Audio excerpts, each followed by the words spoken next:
building futures and putting smiles on faces.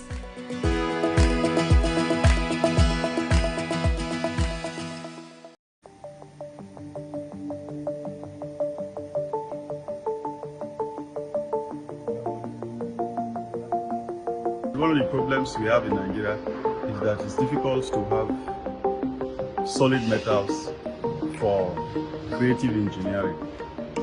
So what you basically have in this country are tubes for building of houses and erection of structures and all that. But when you come to real metals that you can carve to engine block, metal that you can carve to a shaft or gear, there is nowhere to get in this country. So a country that does not have a shop for metals to cut can never develop. If we had shops where you can go and buy all kinds of grades of metals, it would be easier for the young to get the metals and come to a place like us, and then we will carve it for them, cut, bend, and then do all that. This country will develop. But we don't have. We have to look at China or any of those countries to bring those things to us. So that is the story of Nigeria.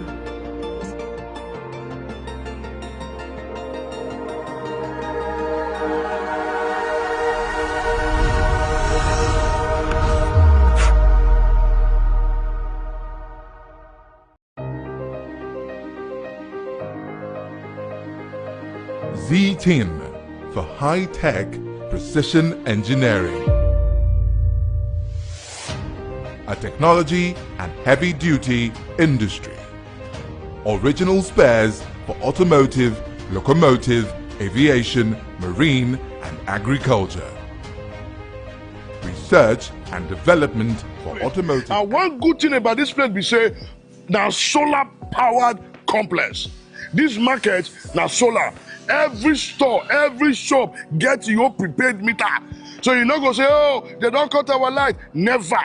And the solar light when the day here, my brother, till Jesus come, light in not the off. Make I show now some of the things where you want to begin a shift charm. This one now over where you want to begin a shift charm. This one now over 600 shop. What class code room facility is there inside? Another thing which also there inside. What class environmental friendly slaughter? You know they call slaughter. Now where did they kill cow? No be human being. Where did they kill cow? In this place. We go show now. They could see what did happen for Bayelsa State. Show another one. Self-sustainable solar power. Where I don't fair talk. What do they call technology? 24-hour power supply. Belle, they sweet me. Make we continue. High-tech security and surveillance system. So, security there 24/7. Camera there everywhere. You know, if you can say, I go house before I come, they can't thief my property. How? Where I want follow? As I stand, so, camera there on the ground where they monitor everywhere. My people, make we consider everyday market. Champ, this one, now the everyday market, 24 hours, they don't they close. One thing where they baffle me be say, cause if I'm ever come. Cheese silly fan, oh. Cheese silly fan. So our mama where they sell, our brother and sister where they sell, fan go they blow you. Heat no go day, sun no go beat you, rain no go beat you. And every section get their own meter. This will not be to exaggerate. First of its kind in Nigeria, go and verify. Our role for Team Go and Verify now to bring out all the better things where they happen for Bayelsa State. And we go continue to encourage our brothers and sisters, make una go invest for Bayelsa State, because the state government, they create the ease of doing business. All right, make I take una to the control center.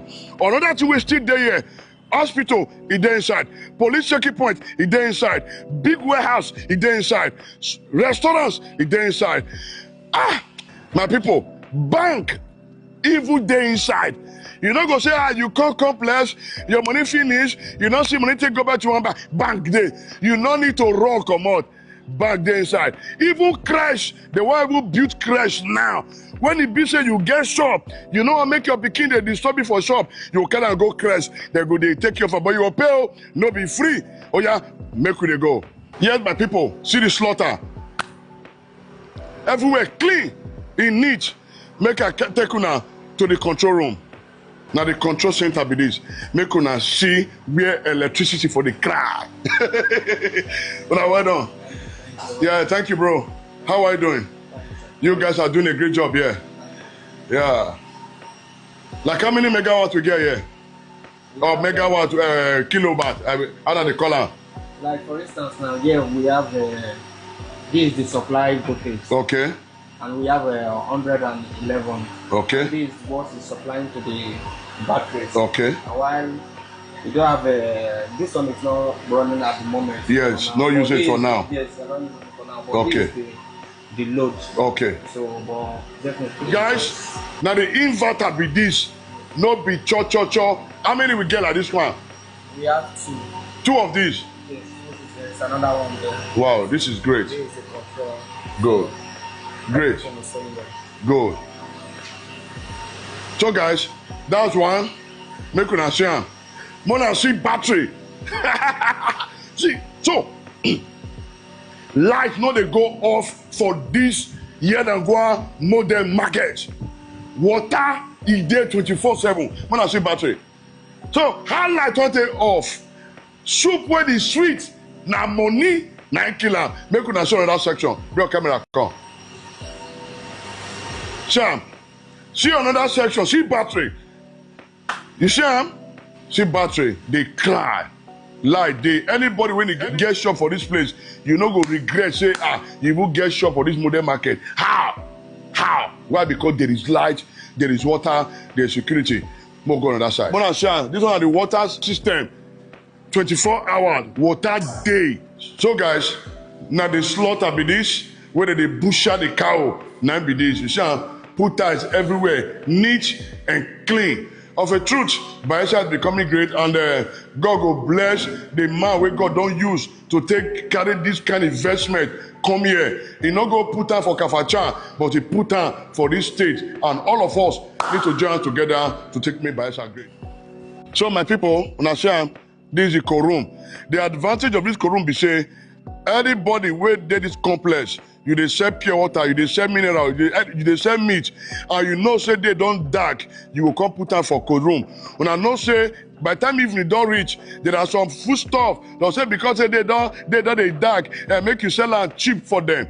You don't need to sell am cheap again now. See Korum, you carry am, you put for Korum, you pay Chikele money. That's what it's supposed to be. All the people they sell drink for this place, they don't need to go outside and say, oh, let me go and look for a cold drink, because we get Korum to take care of everybody for this place. Mona can see am. Wow.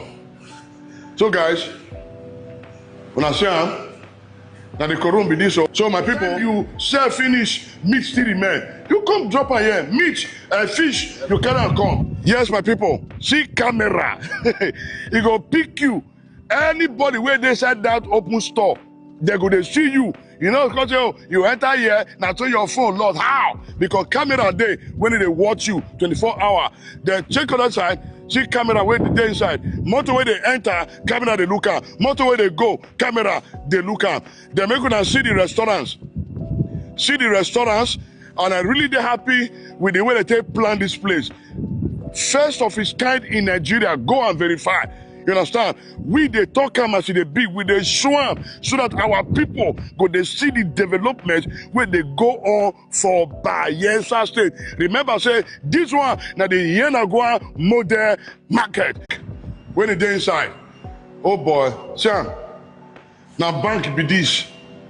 Now bank 9 be this. A complete full digital model market. Wetin I talk? Full digital model market. So guys, I beg, bring your camera come before we carry waka comot.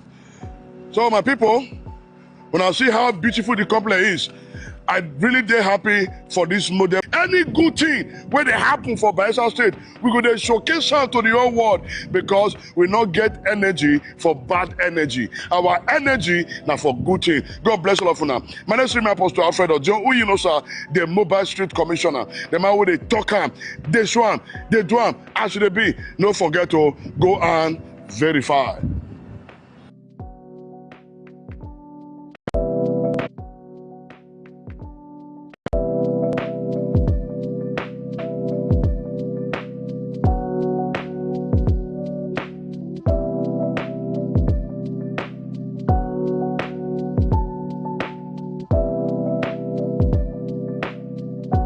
Yes, my people. Z-Team for high-tech precision engineering. A technology and heavy-duty industry. Original spares for automotive, locomotive, aviation, marine and agriculture. Research and development for automotive engines and electric cars. Heavy-duty off-road equipment. Reverse engineering. Technological development. Academy for innovators and impressionable minds.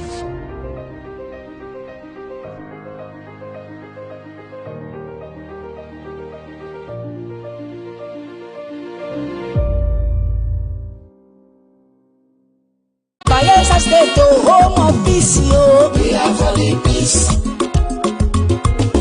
All for peace. Dear esteemed community leaders and people of Bayelsa State, the Doiduri-led prosperity government is committed to transforming our rural communities into thriving hubs of development. We believe that every community deserves access to absolute peace and quality standard of living. To actualize this vision, we need your support and partnership. Join forces with us to improve rural infrastructure, enhance quality education, boost healthcare, and foster economic growth. Together, we can create opportunities for youth empowerment and employment, promote cultural heritage, and ensure food security and strengthen community social services. How you can support? Participate in community engagement forums and collaborate with local government authorities and the Ministry of Community Development. Come, let's build a prosperous Bayelsa together. Let there be peace, all for peace. Courtesy, Honorable. Inclusion has always been at the center of conversations in Nigeria, especially in Bayelsa State here, where many would argue that there are not so many Bayelsans, young Bayelsans, who are given positions of trust. We would probably say that they are left to play the IYC politics, you know. But when it comes to having them make decisions affecting the lives of the people, many say that they are relegated. And today on Chat with Naija Live TV, we turn our attention to this area that is seldom overlooked. My name is Henry Hamifula. I have joining me today on Chat with Naija Live Television a renowned youth leader in Bayelsa State. I'd like to introduce him as Comrade RTJ Moses. I'd like to also say he's the NDC youth leader. I mean, I'm not wrong with that, am I? Yes. It's good to have you in the studio this afternoon. Youth leadership and inclusive development in Bayelsa State. Let's have you as a youth leader talk to us about your assessment of youth inclusion and also, well, development generally in Bayelsa State. Again, yeah, it's good to have you. Well, thank you very much, Mr. Henry. It's nice having you here too. Thanks for the hospitality. Well, today we are not here to discuss politics, though I'm the Director of Student Affairs of the major opposition party in Nigeria and in Bayelsa State. Well, we are here to discuss youth inclusion. And for me, I think Bayelsa State is on that trajectory of positive youth development. Because over the years, right from His Excellency Honorable Alamesia of blessed memory, when he started Bayelsa State as the first elected democratic governor of the state, he handed over to several others from Goodluck to Silva, from Silva to Henry Seraki Dixon, from Henry Seraki Dixon. Now we have the Idiri.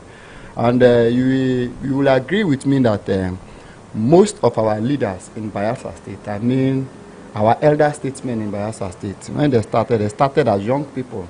Some of them were less than 30 years when they were members of the old River State House of Assembly.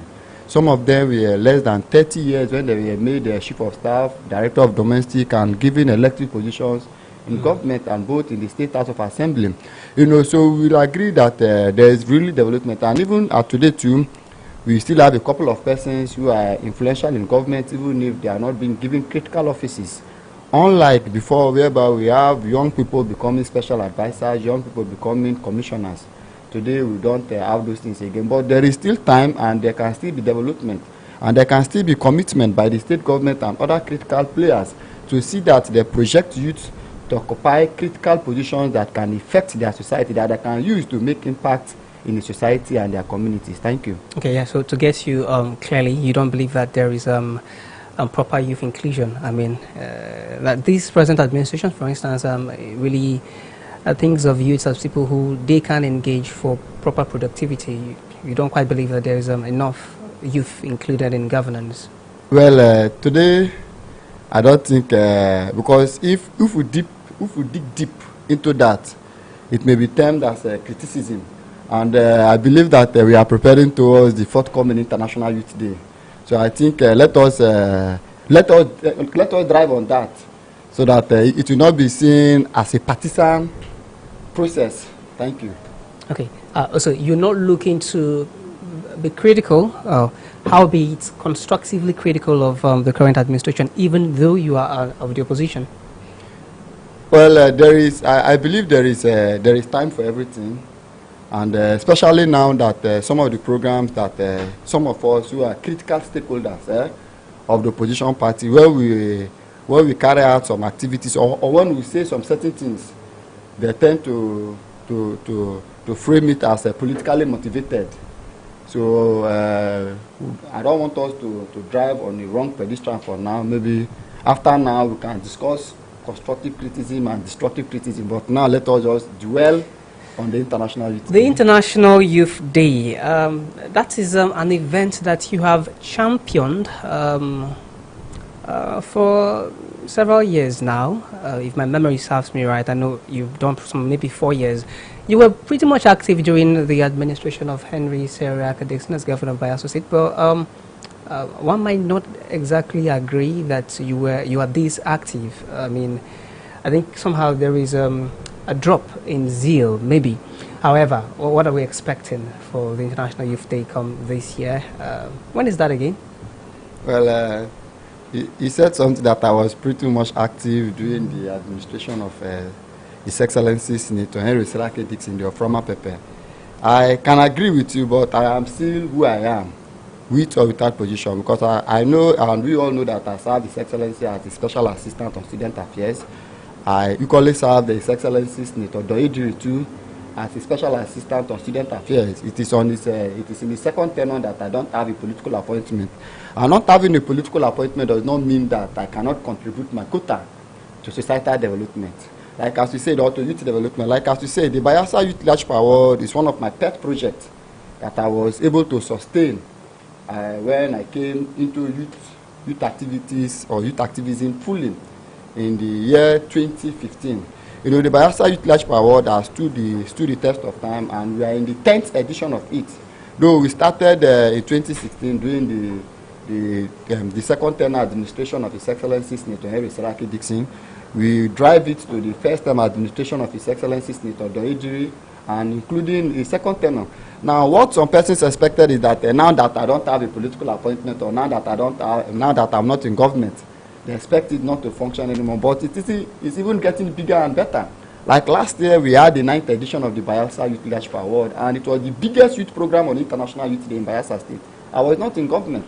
And this year again is still going to be the biggest youth program in Bayelsa State on International Youth Day. So I mustn't have a political office for me to be effective. And that aside, I have been sustaining, I have been, contributing my own quota. It's just that on political activities, the state, how the state is, it's only on political activities of the leading political party that I don't participate in, but in every other activity that got to do with youth business, youth development, I participate in almost all of them, and I equally contribute my quota. Thank you. Bayelsa Youth Leadership Award, again, you mentioned. When is that holding? When is it taking place? Okay, the Bayelsa Youth Leadership Award, first, is an initiative that is geared towards rewarding excellence and creativity of young people and advocate of youth development. The event is held on every 12th of August. And of course, you know, 12th of August is a day that is being set aside by the United Nations for the celebration of youth world over. And this year's edition, we are having it at Mato Crystal Hotel at 3 p.m. 12th of August, Wednesday. And the theme is different context, common aspiration. Different context, common aspiration. And that tends to tell us that though as young people, we have different things that we are doing, we have a way of expressing ourselves differently, we have a way of contributing our quota differently, but we have a common aspiration. And that common aspiration is for all of us to survive. That common aspiration is for all of us to be happy. That common aspiration is for all of us to contribute our quota to societal development, whether in engineering, whether in the field of science, whether in the field of education, whether in the field of sports, entertainment, like what you are doing. You are equally contributing your quota to societal development. And that is the theme of this year's International Youth Day. Okay, that ties into the theme for the award, also ties into the theme of the International Youth Day celebration. Yes, what we do in Bayelsa Youth Leadership Award is that we key into the program and activities of the United Nations. Like the United Nations are the people that promulgated the International Youth Day and made it a worldwide celebration. So as a foundation, the Bayelsa Youth Leadership Award, for the past 10 years, we have been celebrating it on that 12th of August. You know, it's International Youth Day, Bayelsa Youth Leadership Award, so it goes pari passu. It sounds finer, it sounds better celebrating it on that day, and we have never skipped that 12th of August. Is this the awards, how are they done, nominated, voted for, or I mean, you just look at some persons and you recognize them? Well, over the years, we have a board of trustees, we have a management that is responsible for the nomination with a flexible pattern, and the parameters are not rigid. We don't have any stipulated parameter that this is the parameter that you use in judging a nominee. The parameters are very, very flexible, and it cuts across all corners, both science, education, politics, etc. And normally the board of trustees and the management team, we have critically discussed it, if it should be by voting or it should be by nomination. And we agreed to make it by nomination because we came to find out that some persons, they don't really like that voting pattern, whereby you bring 5 persons together, vote for this person as a best youth of the year, or vote for this person as most social youth of the year. It ridicules the process, and even in most cases, at the end of the day, even when the voting process is being completed, some persons are not satisfied because some persons, because they are popular, and they think that their popularity will fetch them the vote. Other unpopular persons will lobby for votes and get more votes, and at the end of the day, on that day of the event, if the unpopular person is being announced because he scored the highest vote, it will be as if the process... What are the categories that you are awarding? Okay, the categories we are awarding, we have categories for education, we have categories in entertainment, we have category in sports, we have category in entrepreneurship, we have category in youth development, and we have category in youth advocates. And you're awarding youths across board, people who are within the ages of, is it 1 to 35 per the UN you mentioned, or 1 to 45 per IYC? Well, we are awarding youths and not only youths. Like in our policy in the Bayelsa Youth Leadership Award, like our initiative is drive towards, or is geared towards rewarding excellence and creativity of young people and advocates of youth development. Okay. You quite agree with me that there are people who are above that youth age, above 29 years or above 35 years, who whenever they see youth activities or whenever they see youth matters, they always come in to see how they can give their own little support because of the belief that they have for youth. So when we identify such persons that has been supporting youth activities, we equally recognize them too. Thank you. Okay, it's really good to know. The International Youth Day and your very events that you have organized almost every other year. I mean, since you really came into the youth development business proper. Let's discuss a little about youth development in Bayelsa State. I know this is something you might not want to touch on because it takes you down the path that you'd rather not go into. I mean, the part of constructive criticism. But let's play around this a little. Youth development in Bayelsa State. How would you assess or rate it? So far. Well, the concept youth development, the way we use it in Bayelsa is ambiguous. Okay. Everybody is into youth development. Everybody is into youth activism, including those who are not youth. They claim to be youth and they are given responsibilities that are meant for the youth. Okay. That is the problem. Okay. Those that are not youth being given responsibilities that are meant for the youth. In your thinking, as about what you think is right, your perception, where do you draw the line for one who is called a youth? What's the age bracket for you? Well, formerly, as a member of the Nigerian Youth Parliament. You are still a member? A former member of the Nigerian Youth Parliament, yes. I served, I think, 6 years ago. I served in the third session. No, I served 9 years ago, sorry. I served 9 years ago in the Nigerian Youth Parliament. You served 9 years ago in the Nigerian Youth Parliament? In the Nigerian Youth Parliament. That was the third session. And then we were practicing from 18 to 35 years. But currently in the Nigerian Youth Parliament is 29 years. It's 18 to 29 years? From now it's 18 to 29 years. That is what we practice in the Nigerian Youth Parliament. So for you to be a member of the Nigerian Youth Parliament, you have to be from 18 to 29 years. Why is it that now? Are there not people who are in the Parliament currently who are beyond 29? Currently, I doubt. Maybe when they were nominated, or do they doctor when they were nominated, they were maybe below 29 or within that 29. But I think even this sixth session, they are almost rounding up. So most of them should be above that 29 years. So I think there are those who are way above 29. I think there are those who are 31, except they doctor their ages when they go in there. I have somebody right at the top of my head, but yeah, now, it's fine not to mention. If the person is 31 years now, it's fine because they have spent over 2 years in the parliament. So if the person is 31, but if the person was 31 before he was inaugurated into the Nigerian Youth Parliament, then maybe he doctored his age, because for now that I know, it's 29 years. But still on that. Well, yeah, that's beside the point. Yes, still on that. In Nigeria, we are still practicing 35 years generally outside the Nigerian Youth Parliament. The National Youth Council of Nigeria, I think they are still working with 35 years, unlike the IYC that is working with 45 years.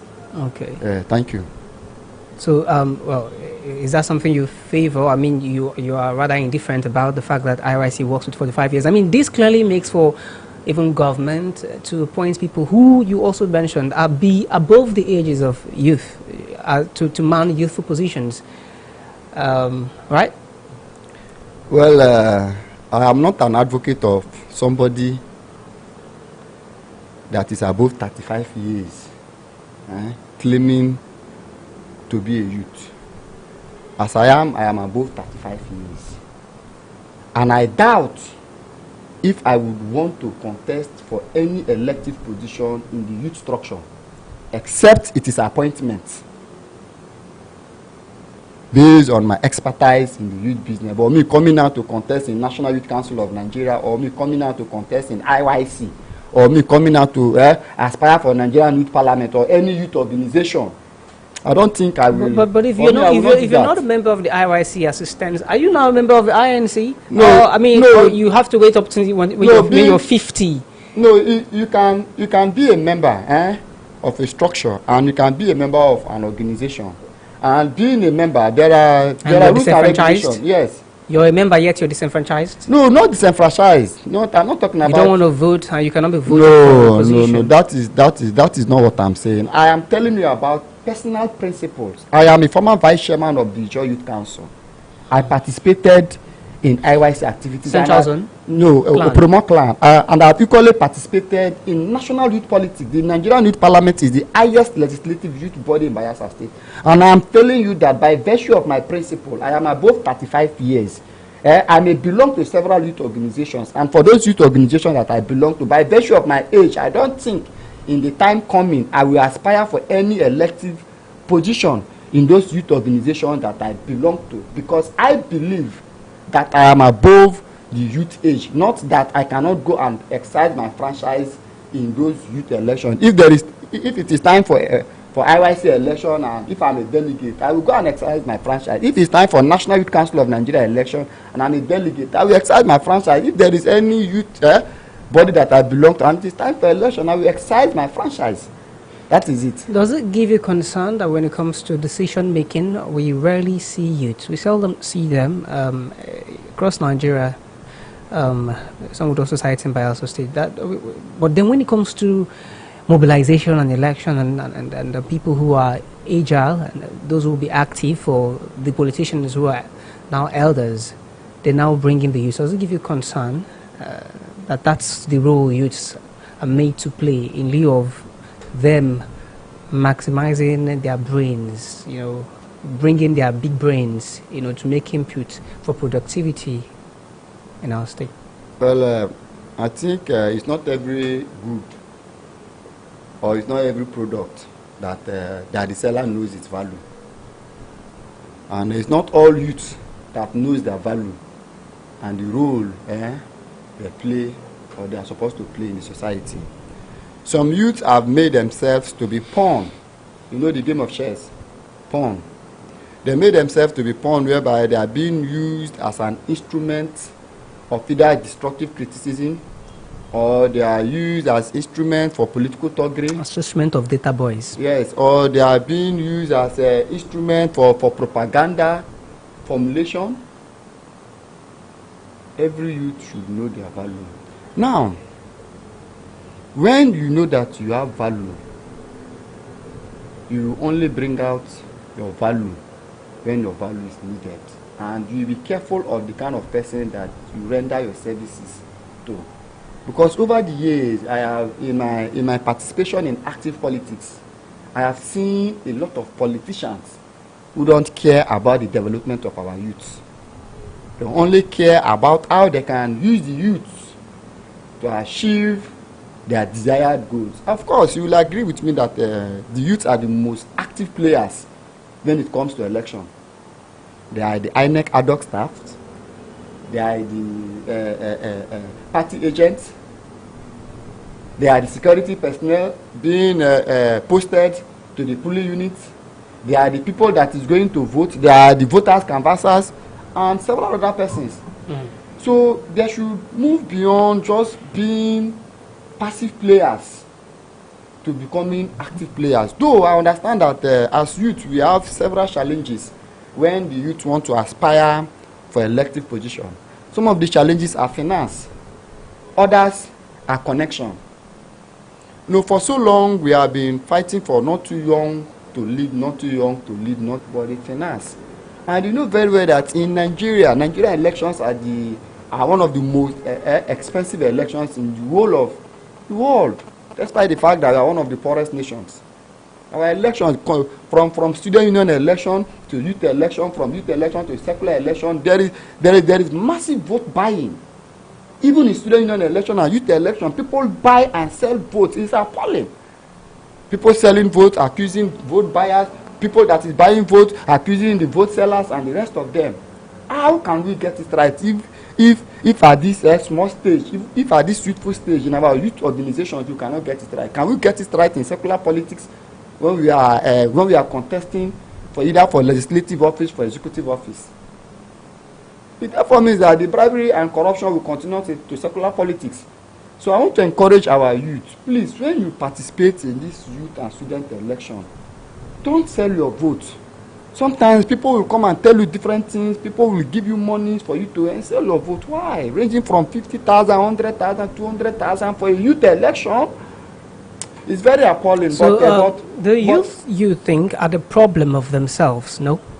Not the leaders who have yet to give them the opportunity to be in positions of trust.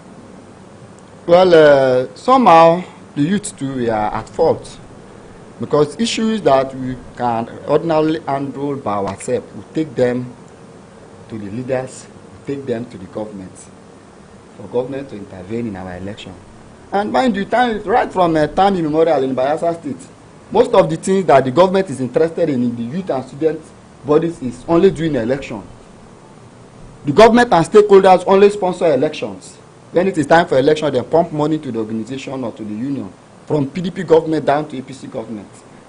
But when these unions or these associations or these organizations have programs and activities like this Bayelsa Youth Large Power that I'm organizing, just imagine that it's being, maybe it's a program that is being intended to be organized by a youth body. Most times the government and all these individuals that is pumping in millions to this youth election, they don't support. I know how I managed to organize the Bayelsa Youth Large Power, and I know how I've been able to sustain this project with my team for the past 10 years. I don't rely on government. I have never relied on any individual for the success of this event. It is a youth program. It is a youth event, and every year, year in, year out, youth come in naturally to participate. There is no demobilization. Okay. When you say you don't rely on government, do you mean you've never relied on government? Because I think there are many persons who are probably watching this right now and will be like, come on, Dixie, no, give you things. Well, in their voice anyways. Yes. No, we are, as young people and as a state, our problem has been the problem of truth. When I started this Bayelsa Youth Leadership Award project, I was very young, less than 30 years. I was less experienced. I remember when I invited the then Minister of Youth and Sports in 2016, Honorable Barrister Solomon Dalong, to Bayelsa State to attend the maiden edition of the Bayelsa Youth Leadership Award. Then we are having His Excellency Barrister Serena Dopo speak as the SSG of Bayelsa State. I was asked to put up the program because the then minister was an APC minister and the state was a PDP state. So that year I had to restructure the program and did the unveiling that year and did the main program, the next edition. And I will make bold to say that the government has never been supportive. But for the purpose of truth and for the purpose of sincerity, for last year the government supported my last year edition with £1 million, and I was very, very grateful because I never expected it. Do hold your thoughts, sir. All of these things, 8 year tenure, he did not support you. I was not part of the 8 years. I was part of his 4 years as a governor. Okay, well. And mind you, I was a special assistant. Yet. In his government, and I had that beautiful idea. I had SSAs above me. Yes, he did not support your Bayelsa Youth Leadership Award. I was an appointee. He only knew my name. I did not have access to him. Currently, even in this government, it's not all political appointees that have access to the That's I'm telling you, I was a special assistant. It mustn't be him. Did you not write to people in the government? There is what they call bureaucracy in government. So you wrote to people, but it did not get to him. Whereby things. Or you did not want his support. Listen. You did not want government support. Listen to what I'm telling you now. There is what they call bureaucracy in government. That is processes, political or government bureaucracies. Now I am a special assistant. When I had this beautiful idea, I have an SSA above me. I have a special advisor above me, and I equally had a commissioner above me. So if a memo is to scale through, it is expected that the memo passes through these persons. And if by any means you try to skip any of these persons, without your letter getting to the governor himself, people in that government house can maneuver your letter back to where it is supposed to go back to, or even the government, you can minute it to the ministry. And on a couple of occasions, the government has minuted it to ministry. The ministry should handle. And at the end of the day, when I agitate, when the publicity is being done, because even as we speak now, it is Bayelsa Youth Leadership Award that is doing publicity for International Youth Day. And when funds is being released for International Youth Day by the government to the Ministry of Youth Development, they don't give anything to Bayelsa Youth Leadership Awards. So I was very, very happy and very grateful when in 2025, I received £1 million support from the government. I was very, very grateful. And that was directly from the government, not a government personnel. No, not directly from the government. Yes, directly from the government. And then you were a member. Okay, you had not defected. Then we still the state. We're all in one political camp. Yeah, the state was still in PDP, but there were still different political dichotomies, prosperity restoration dichotomies. All those dichotomies were there. But and it was still on all those dichotomies that I wasn't a political appointee. But I was still holding the event, and the government supported it in that last year's edition. And this year's edition too, we have almost done everything, but at our pain. That is why I say we are not relying on anybody. But I know you typically would hold big events. How do you then get the funds to put up these events? The way you put them up too. I mean, they're pretty impressive, yeah. How do you get the funds to do all of that? I call it passion and grace. I have the passion for it, and the grace is there. Sadly, grace does not quite cut it for an interview on a studio. I mean, an interview here now. Grace does not quite cut it. Now, when you are passionate about a thing and you consistently do it, God will make a way for you. That is where grace comes in. Now, when I started this project, Bayelsa Youth Leadership Award, as a special assistant, I was using my salary. Okay. I was using, and whenever I received salary, some 250K? Some 250K? No, 146, 156, 150, thereabouts. So 150, yeah, put up an event yes. of the Bayelsa Youth Leadership Award magnitude, or would you still source from? Are you talking about the number of persons? No, I mean the amount you receive, which is 150K. Let's target at that, and that's what you use to organize events of that magnitude. I accumulate it. You know, that's why I say when we are monthly, like this month I will receive salary. I will use this one to go and pay for the production of the award. Yeah, passion makes sense. I wasn't having a wife. I wasn't having children. The next month I will receive salary. I will use that one to pay for all. That should make sense now. I was surviving. You get, and now I am not an appointee, but I am an entrepreneur. I am into small and medium scale enterprise. I have small businesses that I'm doing. Physical businesses, not physical business. Comrade RTJ Moses. Is it fine to call you comrade? Yeah, you can call me comrade. Alrighty. So, what's your own? You gather your 150K that you're giving every other month while you were an appointee, and you carry and go to do event where you for carry and put inside small scale business. What's your what you concern youths? That is why I said passion. This Bayelsa Youth Leadership Award that I've been organizing for the past 10 years, I got the idea as an undergraduate, but I didn't start it because I wasn't having the fund and the connection. When you are passionate about a thing, and you see some people starting a business with 100,000 naira and the business is growing. Some people starting a business with 10 million naira, but the business is depreciating.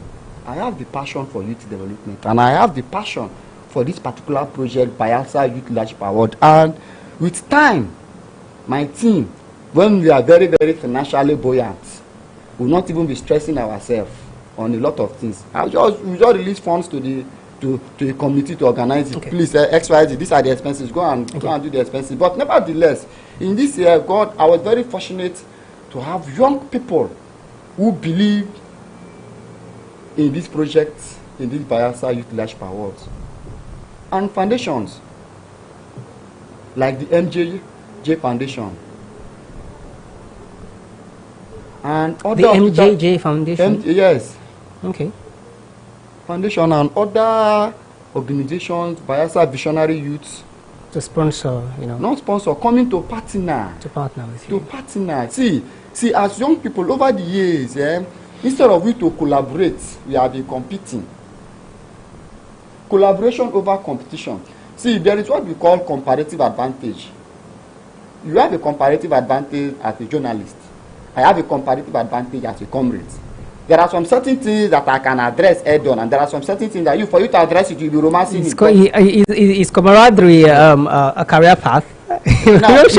No. Comparative advantage as a comrade. Is that a career path? Now, if you are from Bayelsa State, you have a comparative advantage of being able to fish very well because of the terrain. Yeah, I quite understand that. Yeah. Then if you are from the north, you have the ability to trek very well. Oh, really? Because of the cattle rearing. I am a comrade. I've been a comrade for the past 15 years. I'm also a comrade, just so you know. Yes, you are also a comrade, but you are currently in the field of journalism. Now, if I come over to that as a comrade, now, what field today? That they ask you. Comradeship is not a field. Comradeship is an identification. It's what. Yeah, the comrade. So that's what I'm saying. You can be a comrade, but what I'm saying, we are all saying the same thing. As a comrade, if I am in that seat as a journalist, I will behave like a journalist. And if you come over to this seat as a comrade, you have to address and articulate issues as a comrade. That is the dichotomy, not that you are not a comrade. Okay. I also did journalism, but I cannot address myself as a journalist. I have a diploma in journalism. I understand you. Let me you. know. Let me push beyond that. Rather, to have you scale on the Bayelsa Youth Leadership Awards. Are there notable personalities you're awarding that you'd like to mention? So, I mean, we know people who you're expecting beyond the awards, people who you're expecting to grace the occasion. Have you extended an invitation to the Miracle Governor, to your leader in the NDC rather, Senator Henry Siraka Dixon, yeah, or perhaps your presidential candidate, Peter Obi, yeah. Well, Harry, you are trying to bring out my leg, but I will manage. One leg again, I will manage. You are trying to politicize the interview, but no, I'm not politicizing it, please. I'm just having you speak to whether you invited them. These are big shot people, you know. I have extended invitation to His Excellency the Governor of Bayelsa State. Yes, and I have equally extended invitation to a couple of persons. But as for organizations and groups, we start giving out the formal invitation from tomorrow, Friday. We'll start giving out the formal invitation because we needed to secure the hall, put a lot of logistical arrangements in place so that people will know where they are coming to, people will know what they are celebrating. August 12th is next week Wednesday, no? Yes, it's next week. Are you not rather late and giving out invitations on Friday? Are they going to honor your invitations? Yeah, it's not late. We have done a lot.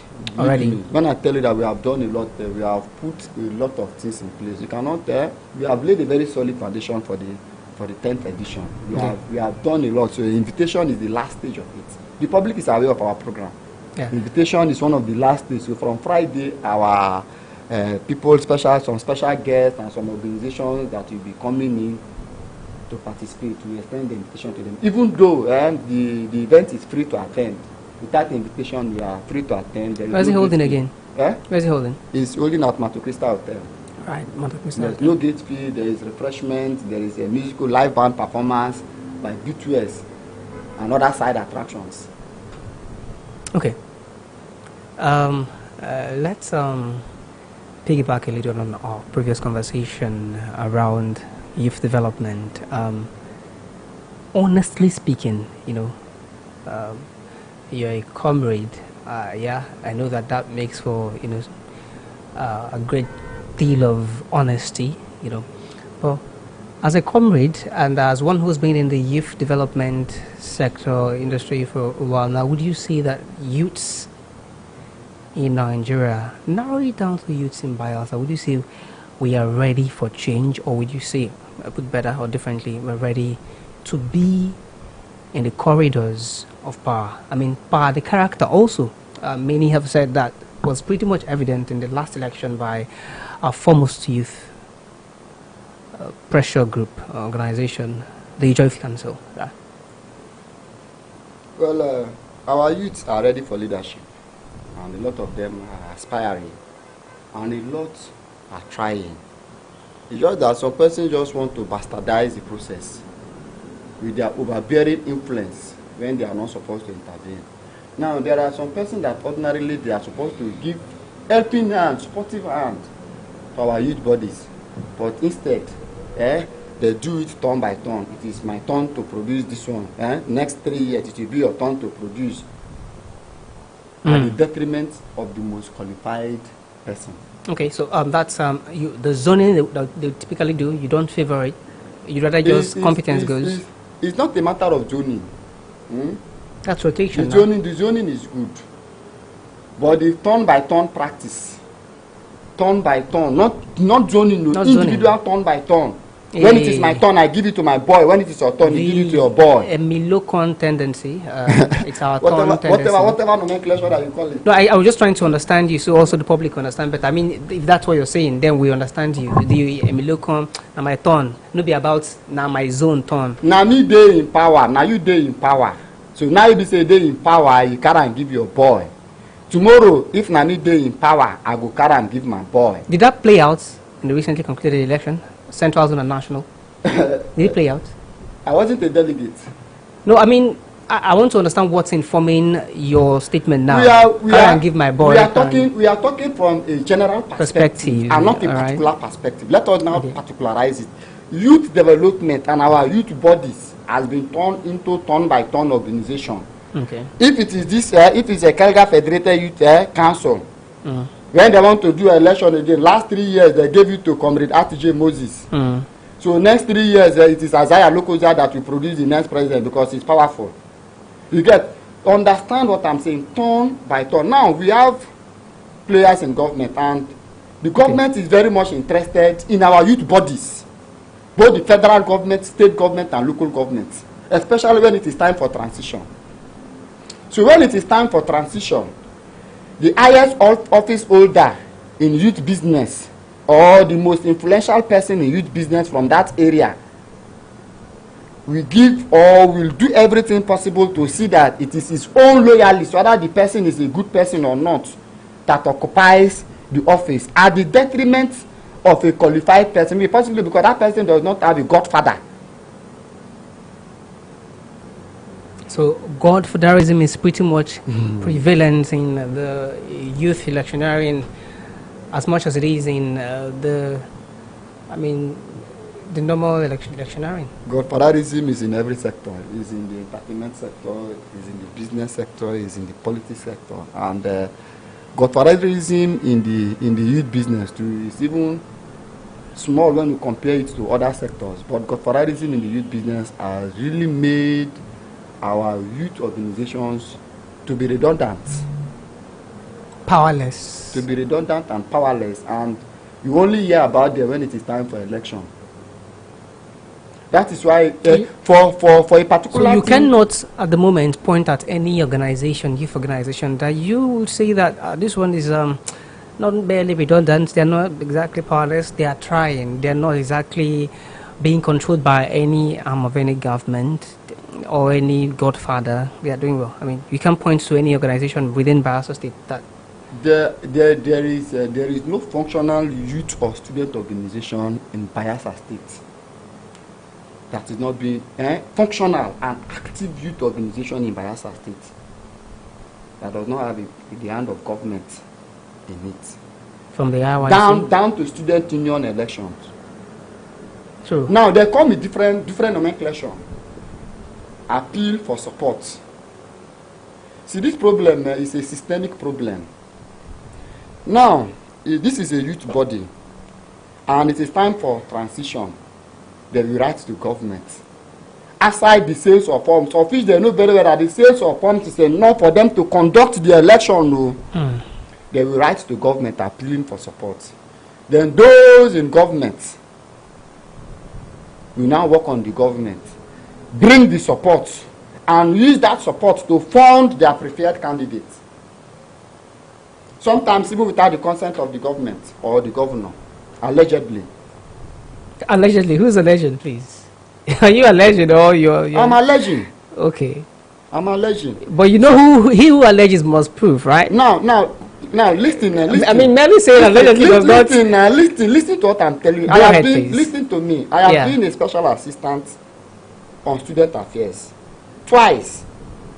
I know how these things are being done, except we don't want to tell ourselves the truth. The truth. I am telling you that these youth organizations, these student bodies, when it is time for their election, they will write to government for sponsorship or for support, instead of working with the available resources that they have gotten from the sales of funds. And the government, when they are releasing these funds or this support, some persons will maneuver this support to go and deliver their candidates. To deliver a loyalist. So what exactly is government's interest? Is it so that the youths don't go out of control, so that they would always do the yeses, and if the youth would want to protest, they can simply tell them don't do this and they will not do it? Is that government's interest? Well, solely government interest? It's not even government. It's even the people who are in government, who typically do these things, do they still seek to collect the peanuts that the students... No, most times it's not even the government. The government is interested in peace. The government does not like violence. You get, and there are sometimes there are some persons who have these antagonistic tendencies. So when they are aspiring, the government has already seen that if this person is emerged as the president or as the chairman of this organization, this person is going to give us serious problem. the government wants peace, retrogressive peace even, right? Not retrogressive peace. Now, I mean, peace that does not make for change. I mean, if we are peaceful yet there is no change. You know, sometimes when agitations happen, they happen to birth development, to birth change. And so, you've been saying, if we have these youth organizations very active, right, then you'd probably see one that would stand up and challenge certain vice chancellors, certain rectors, certain provosts, and tell them that you can't do this to our students. And they will call the person to order. They know how the person emanated as the president or as the chairman of the association. They will call the person that sponsored this election. Oh, but the boy will bring come as president or as chairman. The boy does the derail. Call your boy to order.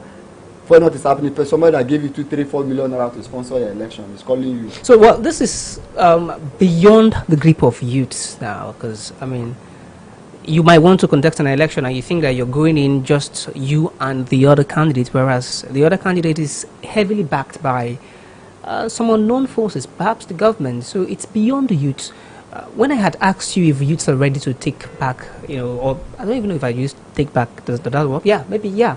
In the First Republic and second, we had much more youth being active in politics. But yeah, if we have people who are in government interfering in mere youth politics, how do youths take back this power? How do youths take back, for instance, the students' unionism, which many argue, I like to think you also agree with that, is failing? See, it's a perennial problem, and this youth of a team is not something that is static. A youth is not a static person. I am advocating for youth development, and I am growing old, and very soon I will no longer be a youth. So how will I go and become a youth again to take back what I'm supposed to take as a youth? Not just you know, you're a leader, right? It is about speaking, it's for us to carry out consistent sensitization and orientation of young people, that is the teenagers.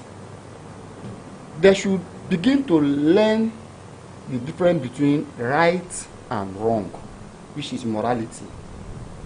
We have a lot of problems. So our churches are not enough for that. How many churches preaches morality these days? How many churches? Please, no. Let's be sincere. How many churches preaches morality? How many churches are telling our people that stealing is wrong, fornication is wrong, vote buying is wrong, vote selling is wrong? How many churches are doing that? Okay. So we as individuals, we mustn't be pastors or prophets for we to tell our children, our younger ones, the truth. Please, as you are going to vote, if you sell your vote for 5,000 naira, you are selling the university that is supposed to come to your community. Man, if you sell your vote for 250,000 what if it's 250K? If you are selling your vote for 200,000 naira, you are selling an employment opportunity for your younger brother or for your younger sister or for your child. Morality. Thank you so much, J. Moses. We are concluding, so we'd have you to do your message for the Bayelsa youth and also maybe an invitation to youths. It's open invitation, is that possible? Yeah, for youths to be a part of your event come August 12th on Wednesday. Yeah, please. Yeah. Well, build the youth, build the nation. Once again, my name is Comrade J. Moses, the convener and the president of the Bayelsa Youth Leadership Awards Foundation, which is an initiative that is geared towards rewarding excellence and creativity of young people and advocate of youth development. We are having our 10th edition on the 12th of August by 3 p.m. at Mato Crystal Hotel. It is an apolitical event devoid of any political coloration, and this event will be hosted in Bayelsa State, even if in the next 4-5 years we have GPP, LPP, NNCN as governor or as the leading party in this state. Even when I have retired from active politics, or even when the team has retired from active politics, the event will continue to stand the test of time. 10 years is a decade. It's not everybody that, or it's not every organization that can maintain a project. Even individuals, corporate organizations, government do abandon projects, but this project has stood the test of time. please, Bayelsa State youth, come together. Let us celebrate ourselves, because it is only we that can celebrate ourselves. Let us come and celebrate ourselves. You mustn't be a recipient of the award for you to attend. There is no gate fee for the event, though there is a lot of entertainment, and you are not paying for it. Both the food, music, and the share, the refreshment, everything is there for you to come and enjoy yourself. Please, let's come celebrate. Please, no political coloration. It is not LPP, it is not ZPP, it's not NDP, it's not whatever. It is Bayelsa Youth Leadership Awards. I remember when we started several years ago when I was in PDP. We had APC persons, ACN persons, NNPP people being recipients of the award. Equally this year too, we are having young people from different political parties, even those that are not playing politics, that will receive this award. It's a very big event. Please come and celebrate yourself. Thank you very much. Alrighty, any parting shot? Any other parting shot is that keep doing your best. Keep contributing your quota to societal development. Even if you are not receiving commendation, the society is seeing you, the community is seeing you. One day you will be rewarded. Keep doing your best. Thank you very much. Shalom. Alright, thank you so much, Comrade RTJ Moses, for coming in and helping us scale this conversation around youth development, youth inclusion, and the International Youth Day. Built for August 12th. That's on Wednesday. Hopefully we will be there. My name is Henry Hamifala. It's been Chat with Naija Live TV. Until the next episode, bye-bye.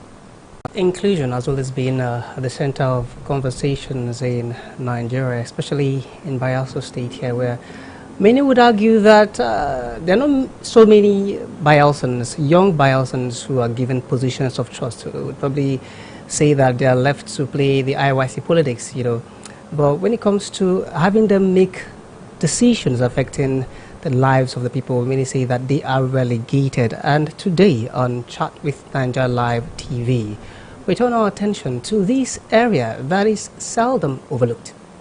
My name is Henry Hamifula. I have joining me today on Chat with Naija Live Television a renowned youth leader in Bayelsa State. I'd like to introduce him as Comrade RTJ Moses. I'd like to also say he's the NDC youth leader. I mean, I'm not wrong with that.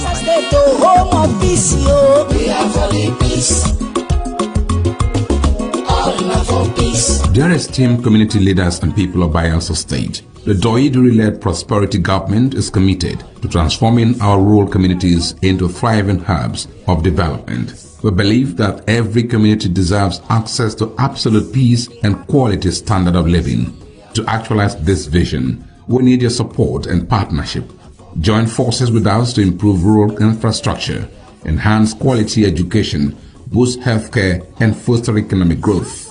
Together, we can create opportunities for youth empowerment and employment, promote cultural heritage, and ensure food security and strengthen community social services.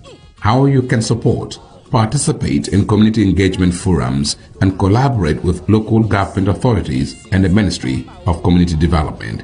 Come, let's build a prosperous Bayelsa together.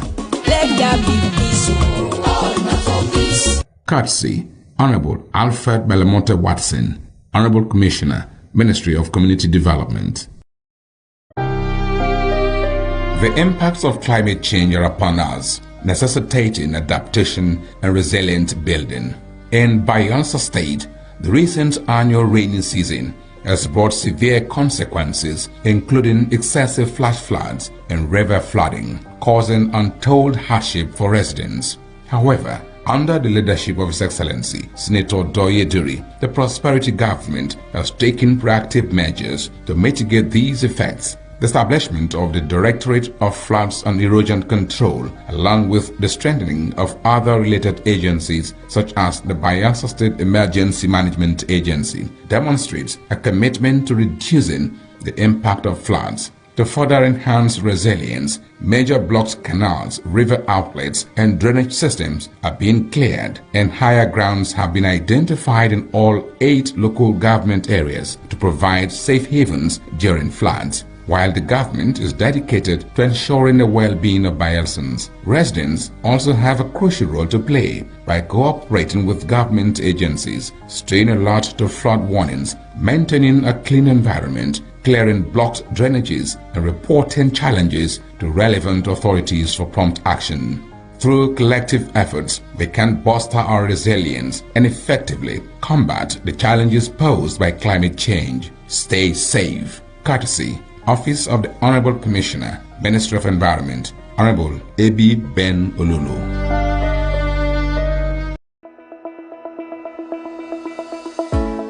Every ripple starts with a single drop. In Bielsa, that drop is the Education Development Trust Fund Board (EDTF). From the moment a child sits down to a nutritious meal to the day a scientist steps into a brand new laboratory, EDTF is there, turning challenges into opportunities. 5,000 meals served daily in our model boarding secondary schools. Biological sciences laboratory equipment delivered to Niger Delta University. 1,000 teachers and school leaders trained with the British Council. Special education teachers graduating from Ignatius Ajuru University under EDTF. Scholarship research grants fueling innovation in our state-owned tertiary institutions. TVET, science labs, water facilities, culinary kitchens and clinical labs springing up across Bielsa. Vocational scaffolding trainings and a computer-based testing center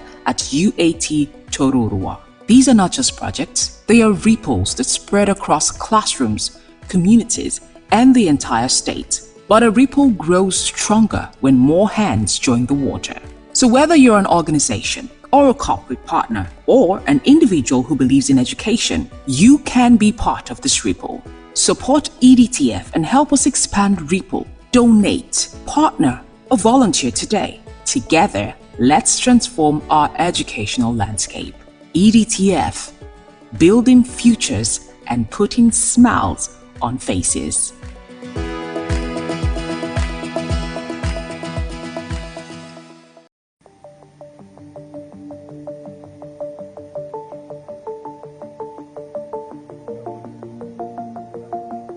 One of the problems we have in Nigeria is that it's difficult to have solid metals for creative engineering. So what you basically have in this country are tubes for building of houses and erection of structures and all that. But when you come to real... Thank you plenty for joining us on Chat with Naija Live Television. My name is Henry. I have Israel with me. And today we're discussing something important for us as a society. We're discussing peace in Bielsa State. We're joined by the leader of an organization that seeks to entrench this, that seeks to, midwife ways at which we can have sustainable peace in Bielsa State. Now, not just peace, but sustainable peace in Bielsa State, with a focus on the Bielsa State peace architecture. We're joined on this edition by Dr. Priye Nabaraton. It's good to have you join us, please. Welcome. Thank you very much. It's a long time that you have been hiding. Thank God that I finally... Okay, that's but once clearly... again, thank you, Bielsans, for this opportunity. I'm very grateful. I hope we have a good say on this journey. Absolutely. Bielsa State Peace Architecture. You don't scale this for us. What's your mandate like? Is it you're a new organization? Have you been existing for a while? Would you want to talk to us about that, please? Well, the Bielsa State Peace Architecture is a coalition of interested persons that are interested in peace building in Bielsa. Before now, we have different approaches towards peace building. That the police will do their own, civil society organizations will do their own, individuals that are interested in peace will intervene. And this project brings on board every interested persons, using the community leaders, using the local government leaders to the states. And the Bielsa State Peace Architecture is made up from all these persons, this coalition of persons coming together. We have the NDLA, civil society group, the police, the military when intervention arises, and every youth organization, everybody that is interested in peace building. So I think that is key in one of our achievements, that we have been able to put these persons. So when we are talking about SPA, otherwise called the Bayelsa State Peace Architecture. It's not hidden. It is not far-fetched. It is interested persons that have been involved in peace building. And we thank God for what the European Union did. Before now, we were operating on our own. It was put together by the European Union in 2023. And the project was meant to cover rivers and also Bayelsa and Delta. The reason for it was because conflict in this Niger Delta, if it affects Delta, it also affects Bayelsa. If it affects Bayelsa, it also affects the rivers. So to look at an holistic form to see how we can solve the issues around conflict. So the key players that have been involved over time, we decided to come together to get these lessons from the state and move towards the Niger Delta region. So that is where we are, that we have the state peace architecture. Okay, you have the police, you have the NDLEA, and all other security agencies and non-security actors. As part of your organization. Even traditional rulers. So, even state government. So what is it like in your meeting? What do you do particularly at SPA? Okay, well, the state peace architecture is interested in non-kinetic approach towards peace building. So we do mediation, we do prevention, we do dialogue, we do community engagement. And these tenets are what makes up the principles guiding the state peace architecture. Over the years, you see that as little as a conflict between husband and wife, if you don't nib it on the board, you would be surprised about how that conflict will escalate. Maybe a husband kills a wife. You are looking at it that is marital conflict, but it is not. The next person will say, this one is from my community. You kill my community woman. So before you know, community fight and community fight.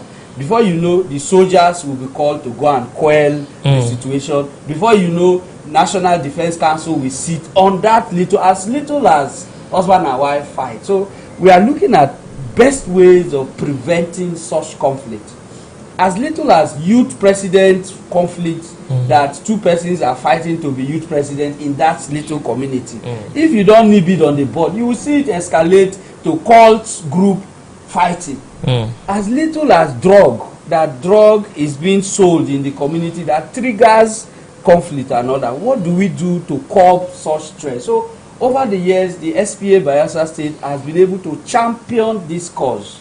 So we have been able to look at the early drivers of conflict and also see how we can prevent them. So these are what the SPA has been doing. I receive calls, up to 10 calls every day. We have a tracking system, otherwise called the early warning and early response system, that is laid across all the local government. If there is any conflict, for instance, as I'm here, I can tell you the trend of conflict. Let me start from the Ogbembiri issue.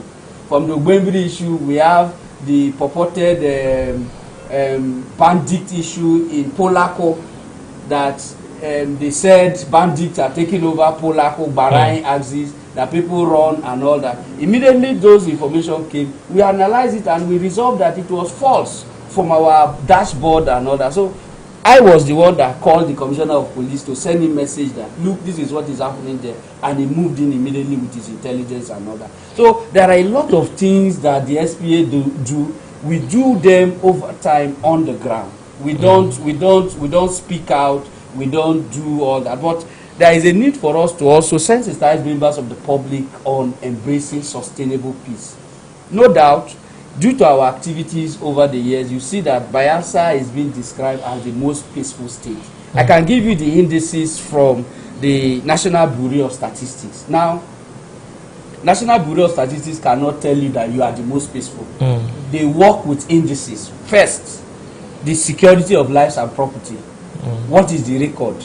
Can you compare it to Delta that has pipeline surveillance issues that are going on, that has delimitation issues that are... I'm just giving you a clear example. That's Delta. Can you compare it to River State that has a governor and the other one, Yendeba crisis in River State? So if you look at this, I'm talking about the Niger Delta, just the Niger Delta. You're talking about the Ondo State crisis of conflict for resource mobilization.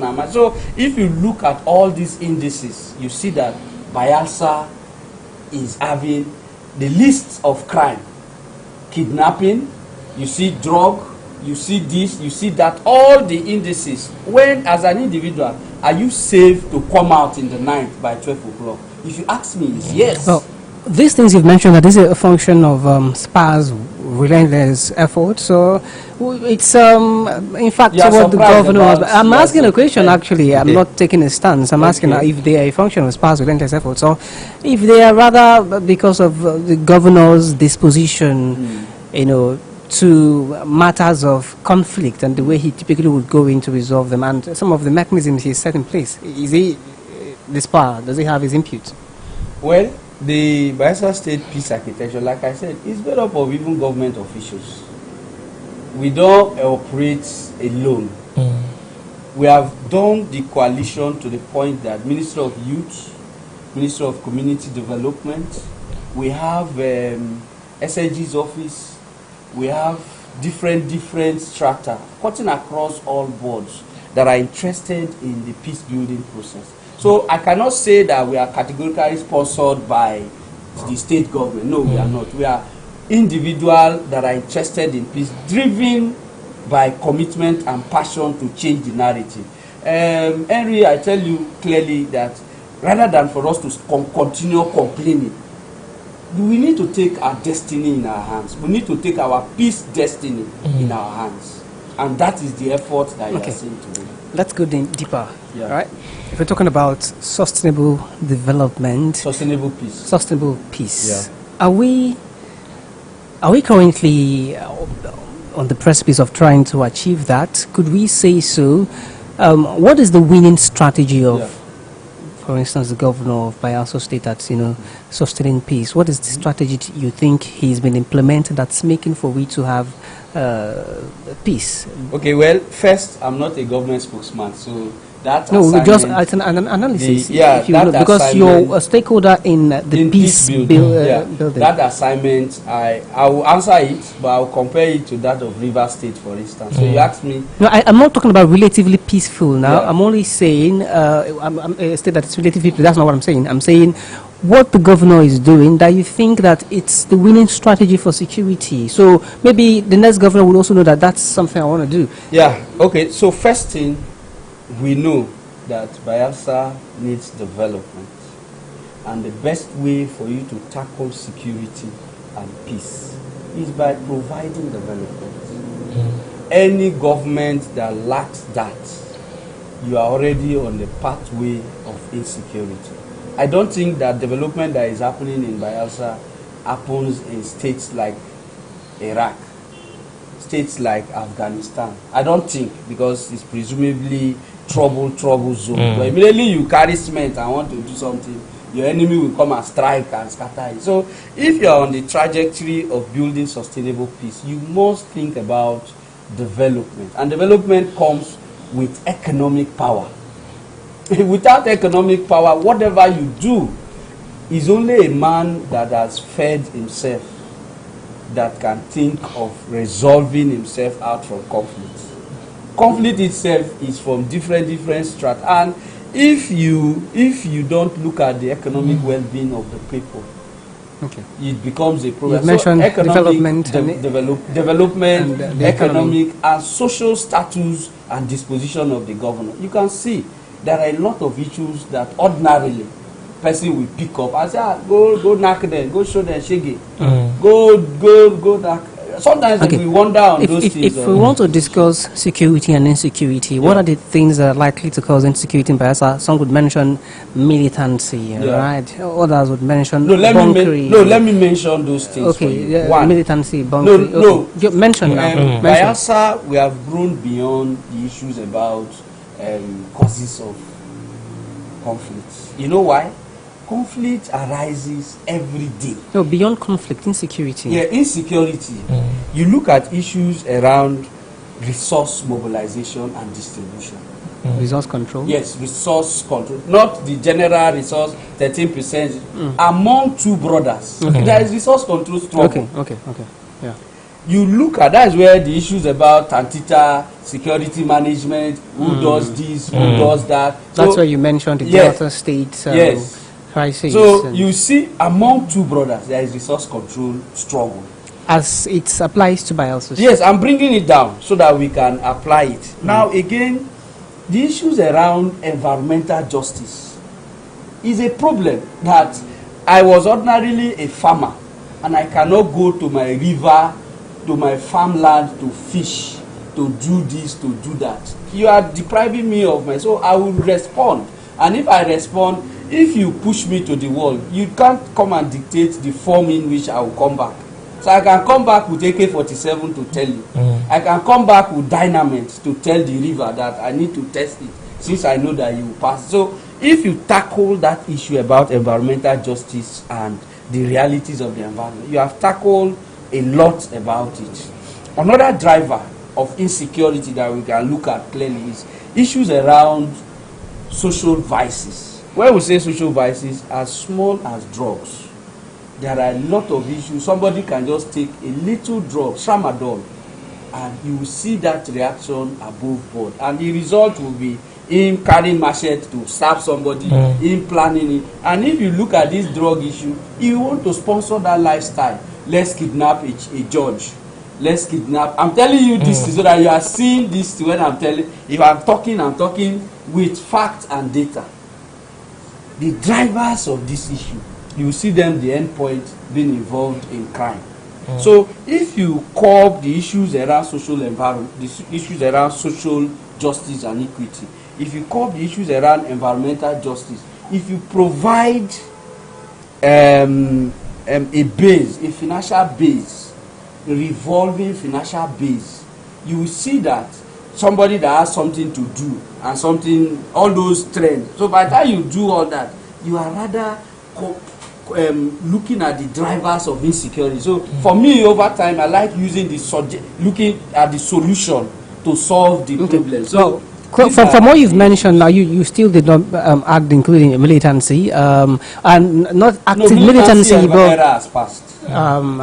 Militancy era has passed, but we are not removing from the equation that there are people who many believe are active, in gun carrying. No, gun carrying is not militancy. And when I say gun carrying, we're not talking about the basic gun carrying, like the type you'd see they used to go for basic armed robbery. No, that's not the gun carrying. That's not militancy. We're talking about people who are heavily armed and who are situated in communities, people who they believe that they are the ones who would largely sometimes determine the electoral outcome in their domains. I'm going somewhere with this. Militancy is there. You mentioned drug abuse. Now, drug abuse is not something that we've eradicated. I mean, if you ask some persons, they might not tell you that they have seen any visible thing that the governor is doing. Maybe you tell us what your organization is doing in the aspect of drug abuse. And also, you talked about resource allocation and distribution.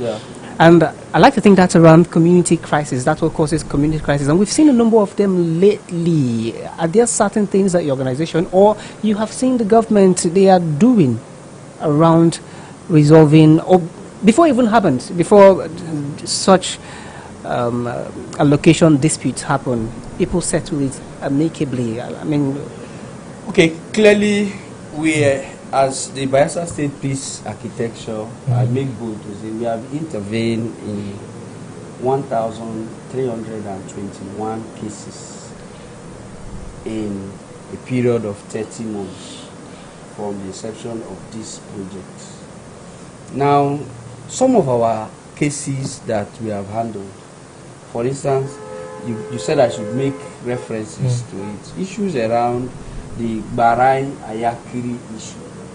Is a community chieftaincy recognition issue that the king refused to recognize a particular community that had court judgment to be recognized as a community in Barai. And it got to a point where this community wanted to cause roadblock, to go and destroy, make protests to oil facilities and all that before we were informed about it. We intervened. we called both parties around and we discussed. And we informed them on the need to use dialogue as the tool. What is your problem? What is your challenge? And it turned out to be an ego thing.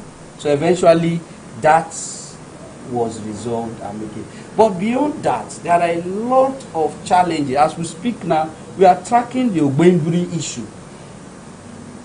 We are tracking the Ogbemburi issue that has led to a chief to be in a questionable character that the state government has said, step aside, let's see, let's do investigation and all that.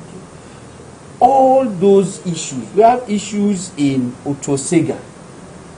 We have chieftaincy issues, communal dispute, information. So one of the things that has aided all this is information sharing that we got from our early warning and early response mechanism.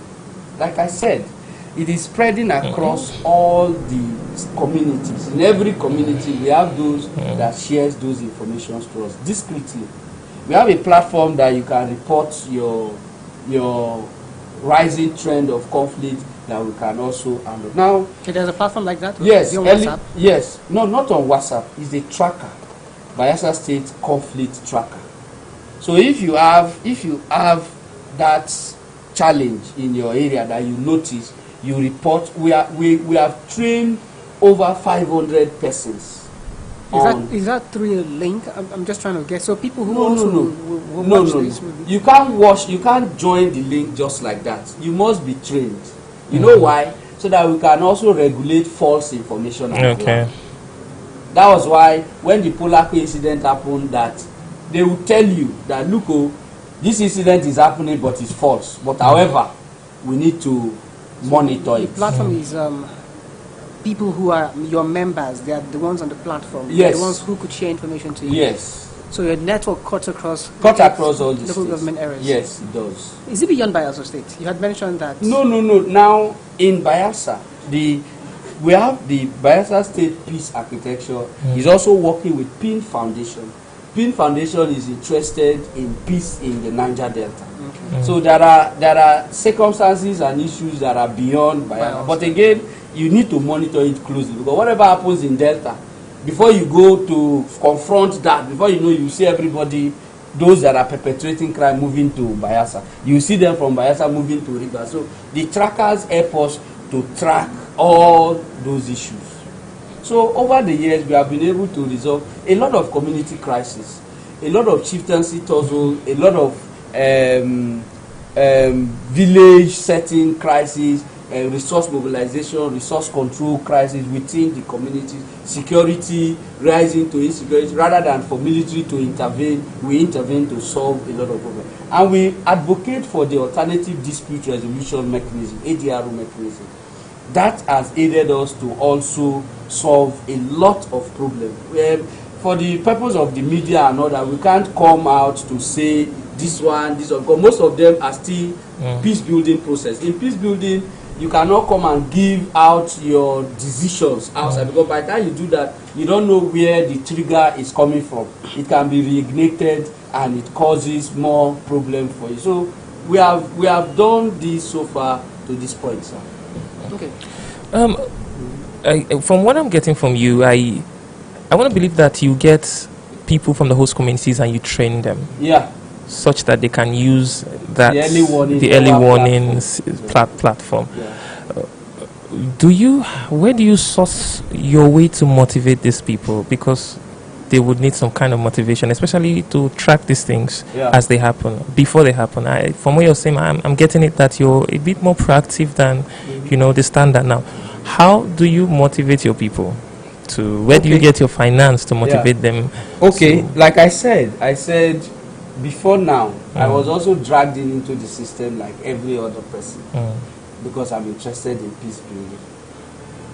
We were sponsored by the European Union, anchored by a program, curbing criminality and crime in the Niger Delta. And Search for Common Ground as a team was able to bring all of us together. We have Search for Common Ground, we have the PIN, and we have SDN as stakeholders. So in these various communities that they deploy these persons, people that are interested in peace building, you know, there are people naturally, this problem, I really want to solve it. How can we continue to... So the European Union funds you Yes, they funded, but where I'm going is that funding stopped in April 2026. Okay. Yes, this year, that funding has stopped.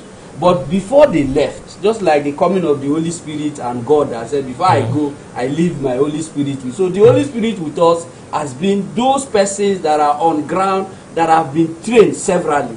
Okay. So those persons have been, they are still working with us. You don't need funding again. They have already been trained on peace building. They have already been trained on mediation. They have already been trained on intervention. And again, we also have the traditional rulers, the youth president, CDCs, cutting across all these local governments. So if we have a conflict in a particular place, we can quickly call the persons involved and say, look, oh, this is our challenge. This is the report we are getting from the grassroots. What we do is every conflict emanates from a community, true or false. You can map it out to a community. So if the community has their method to solve that problem, it's better that you encourage them before they take arm and other things to solve that problem. So what we do is we encourage community-based peace process. Okay, well, Dr. Enebratompe, you clearly have stated that you have a funding challenge. Yeah. Given that the European Union has stopped funding you, are you making plans to get another active partner who's funding your organization? Because you mentioned that people who are trained would not need money, but I like to think that they would need money at some point. If they don't need money, more trainings you would do, because you need more hands on deck, right? They would typically need money. So are you making such plans? Have you approached the government of Bayelsa State? You're operating within Bayelsa State. The peace that you are engendering is something the government also enjoys. Beyond the government, the Naija Development Commission, the peace you're engendering also, they enjoy it, right? So are you making plans to reach out to these organizations? Okay, first, in April 2026 this year, the Bayelsa State SPA was adjourned as the best in Nigeria. By who? By the European Union and Search for Common Ground and other funders. So they didn't leave on the grounds that, on the basis that they had grouses or issues? No. They left because they did not have funds to continue. No. Not every project has a timeline. Okay. So it was we are not. Yes, it was on that basis. But we are also optimistic that they will also still come back. So, but they think that the project is ended, but you are continuing with it. No, they did not think the project has ended. The setting up of the project was for it to last. That the end point will be community leaders championing the peace process. Okay. So it wasn't built on a. So it's no longer a project now. Yes, it's not. It wasn't built on a European Union funded kind of that will stay for a long time. The independence has to continue. That the ownership need to be local, because we are talking about pieces local. Then how can you fund something from foreign? Now let me quickly clear you on this, that before the European Union left, the Bayelsa State Peace Architecture has drafted a 21-page bill titled the Bayelsa State Community Peace Bill. That bill is ready, and you will see that. You see the bill.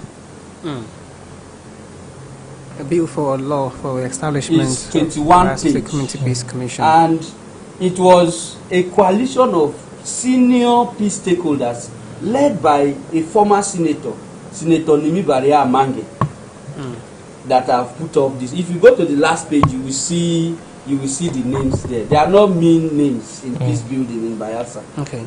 So this bill was presented to the deputy governor formally, that we want a situation whereby we build bridges for sustainable peace in Bayelsa.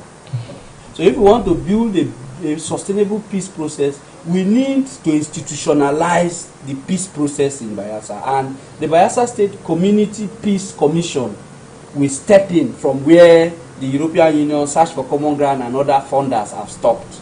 So they are stepping in. But before that time, we have also moved ahead to domicile this whole structure with the Ministry of Community Development. We have a running office in that ministry now. The ministry has furnished. The ministry has furnished the office. We have an office complex that we use to track this company. So the Bayelsa State buy-in is already there. That we have the Ministry of Community Development anchoring this peace process, because there is no development without peace. So we are looking forward to a point where the state government will call partners together.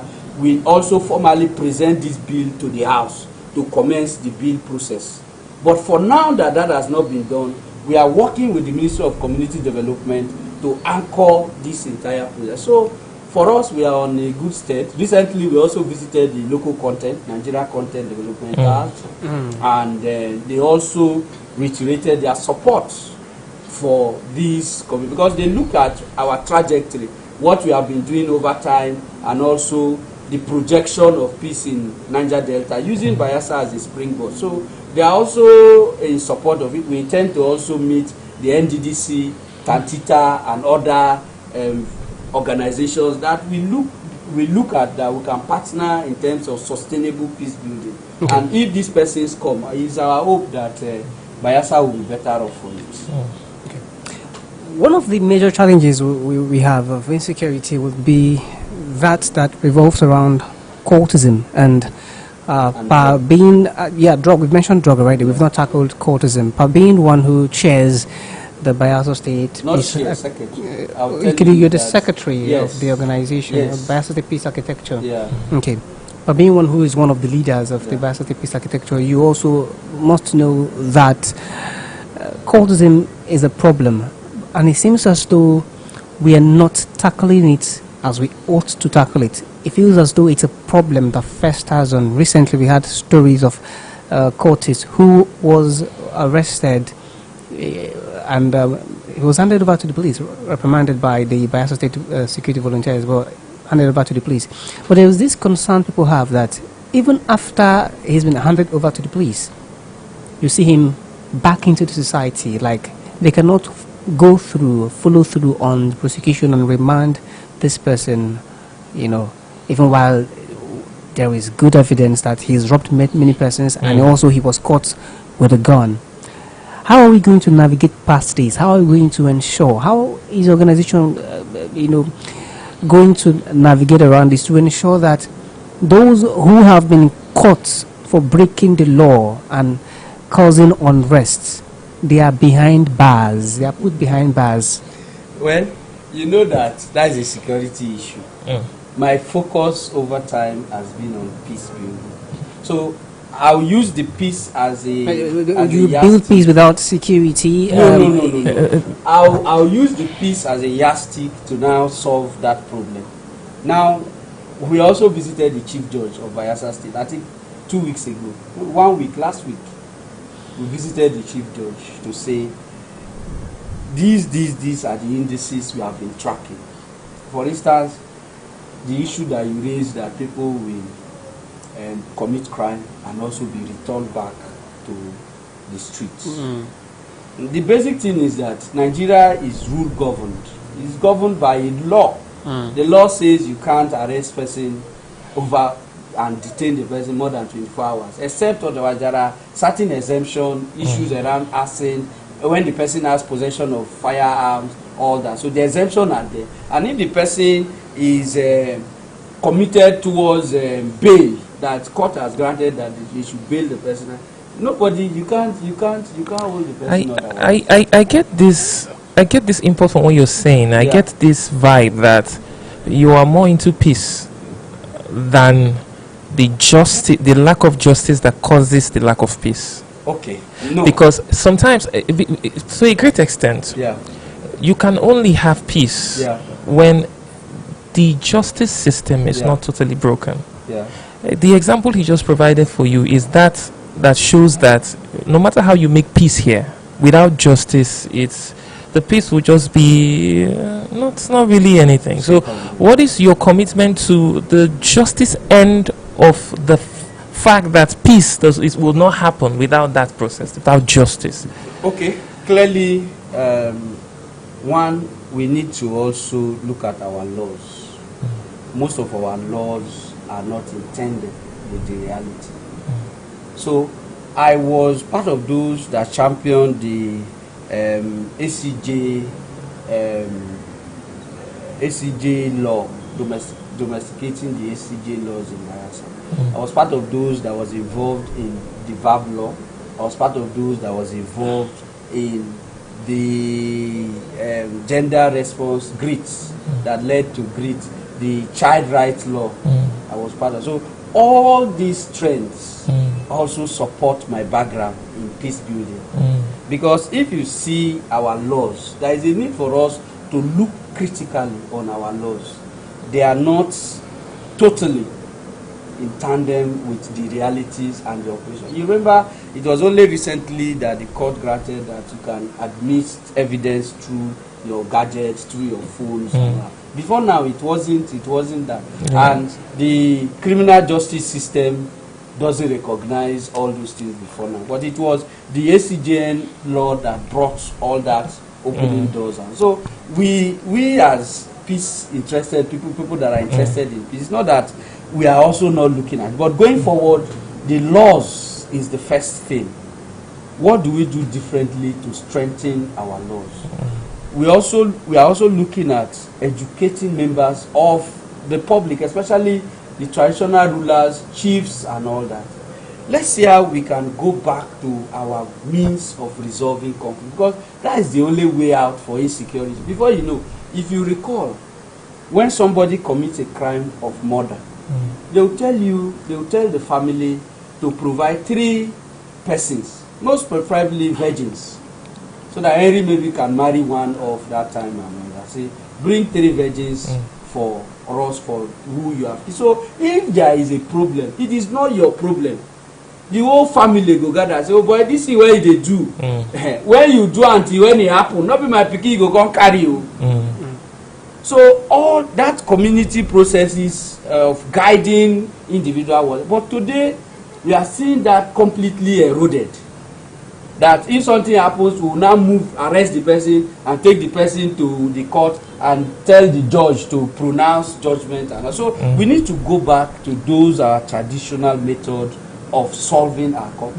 We have our own model of solving conflict. Like I always say, the prison was not built for us. The prison was not built for us. We have situations on those days that if you do something, they will sentence you to the bad bush. And whatever happens to you there, maybe lions are there, different. If you survive it, you survive it. And so our traditional values, our laws need to also be rigid for us to see the present. So I think for us, we also do campaigns towards that direction. I understand your point that there is no way that we can preach peace without looking at the factor of insecurity. We cannot preach peace without looking at the drivers of because behind lack of peace, usually there are perpetrators. And if there's no persecution for perpetrators, the peace is useless. It's useless. So usually, peace bodies like this tend to want to cause peace with the absence of the actions and persecution for the perpetrators. So no, our own is different. I make bold to tell you. You know of the Yenizwe camp. I think they call it Afghanistan. Yenizwe, the place that the Barak. The Hausa men were staying. That place was a drug center, and we were part of those that provided credible intelligence for the state governments to move in to crank that place. And now I make bold to tell you, our investigation is also revealing that they have crossed to the other side. To which other side, please? Outside the river. Okay, across the river now. Across the river now. There is syndicates that are operating. I'm just telling you because of to tell you. Yeah, it's the media, so it's what we do. Let's talk about security some more and talk about policing even. There are currently efforts to bring about state policing across Nigeria, and well, the bill is currently ongoing. It's really supported by the executive too, but there are fears from people that the state police will make for governors to abuse the powers that they will be given or granted. You clearly don't favor this argument. Do you not fear that there will be abuse of power, that the governors might use this as a means and to I think this will resonate fight the opposition? This will resonate to you. We have fact sharing money every month, and it goes to the coffers of the government, headed by the state government. Is there any time that we are afraid that because the governor spend the money, that fact should suspend the money? It is not. It is not. So our view over the time is that state police, of course, is a challenge towards peace building. By that I mean there are issues of personal interest that will arise. It's natural. But how well are we going to navigate towards it and sustain peace? There are roles that the state police need to play. You cannot tell police that is 74,774 local government. You will take 74,000 police to police 774 local government. So if you do the estimate, we have less than one police to a community. It will not work. You can do the estimate. Well, the reason we have the shortage is because there is paucity of funds, and the federal government are rather committing funds to other areas. And the federal government shares these funds through FAC to the states. And the states also don't have enough funds. But also might have quite considerable amount of advantage, better choice of word, to compare with other states that don't quite receive a lot at the end of the month. But even with Bayelsa State, there is also a challenge of funds and where to place these funds. Do you see us in Bayelsa State recruiting more police officers? No, already. I think, and I thank the vision of the governor. The Bayelsa State volunteer was already in place before now. Bayelsa State volunteer, are they not even understaffed? No, they are. They're understaffed? They are, clearly. Severely understaffed? Yes, they are. We also have the Bayelsa State vigilante that has moved towards the Bayelsa State Community Safety Corps. All? Yes, that they have. So, incorporated? So, if you look at this, I think they have over 1,000 staff that was employed that time that they were incorporated. During the Bayelsa State Safety Corps? Yes, right. Safety Corps employment. They have over 1,000. The governor was supposed to employ 3,000, cutting across all the communities. But I think that was delayed a little to see that the Bayelsa State, the state police team would be streamlined. But what I'm saying in essence is, all this effort, we are already on ground.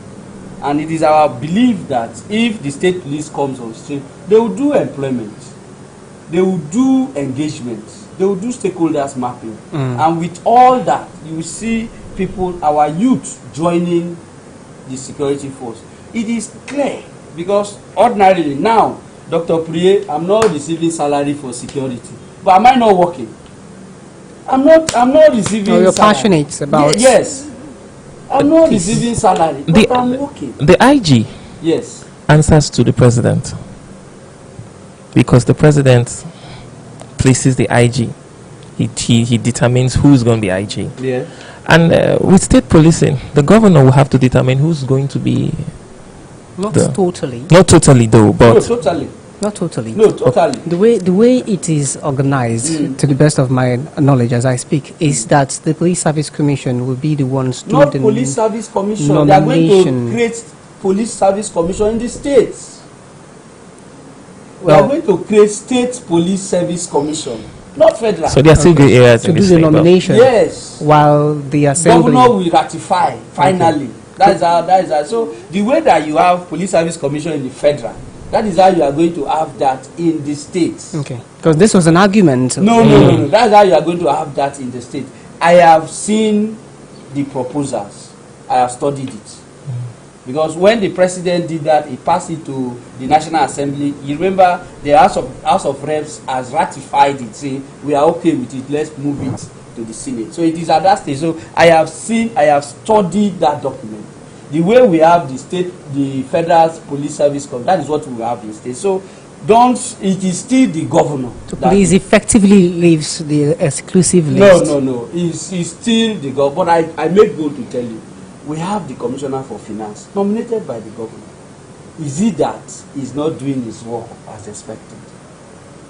He's still doing the job. These examples you're giving are examples that they are doing the work for the development and for the regime. Now, the police is not supposed to serve the regime. Okay. It's serving the people. Okay. And when you are serving the people and you are picked by the regime, there's still this place where you have to serve the regime, and that's not the work of the police. Okay. And it makes the police very easy to let me give you an example. Now, the governor, for instance, is in APC. That's not an instance. In APC now, and because he controls the police at that time, he will control the police at that time. It's easy to say, withdraw police from the other party.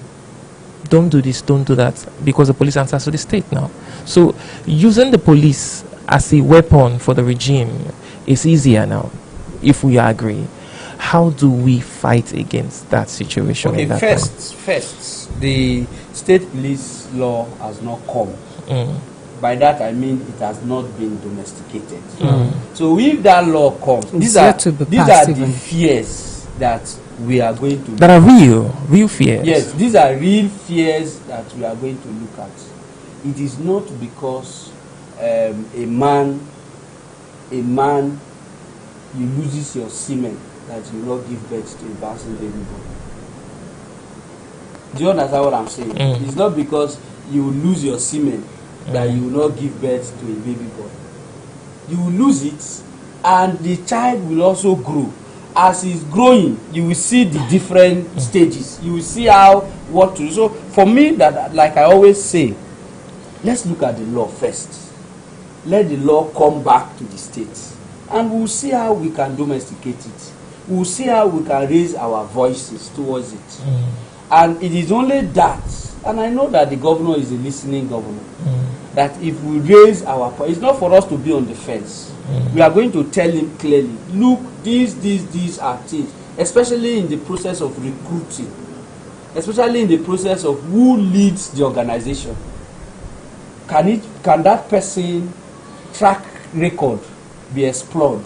Can we unveil these are the things that we also, for me, I think when we get there, I think it will be better off for us. Let's wrap up with you talking to us concerning the things you're doing to discourage these vices, the cultism and the drug abuse. What programs do you have in place? Okay, clearly by January 2026 this year, between June, July last year to January, we decided to tour all universities across Bayelsa.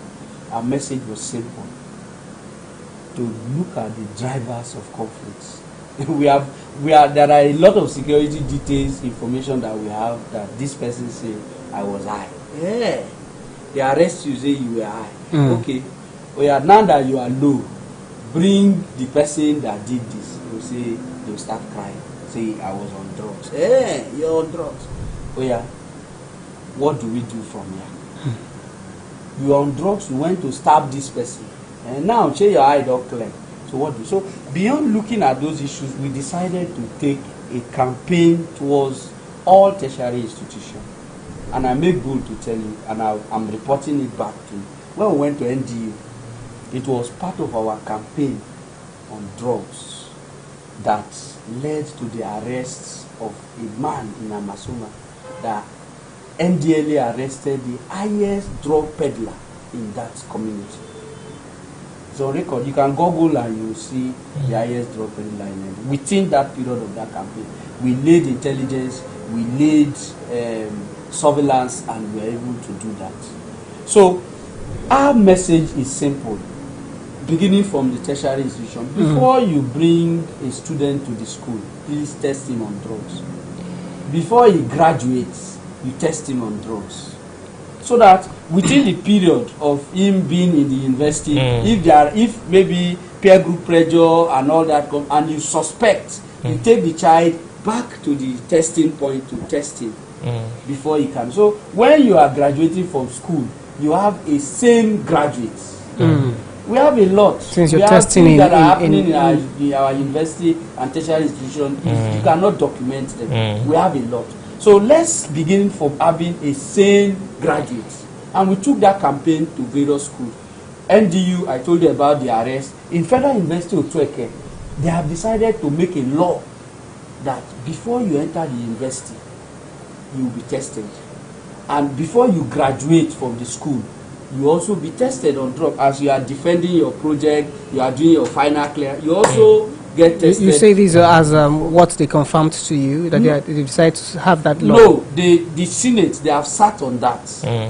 I'm not in that university, I don't know but the update is that they are to give a takeoff point that, okay, from this intake, we are going to, but we did that advocacy, and the school brought it into the vision. So we have visited schools like that to discourage drug peddling and drug. That is on drugs. On cultism,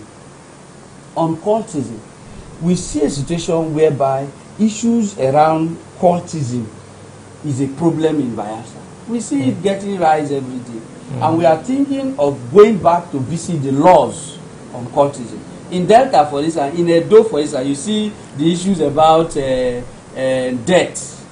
That if any person is found wanting in cultism, in kidnapping, you are sentenced to death. Governor Kwebolo is strong. Yes, Dr. Kwebolo has Governor Kwebolo has stated. So we think of how we can rejig some of those our laws, so that we can have not severe punishment, but what do we do differently to discourage that? Is advocacy.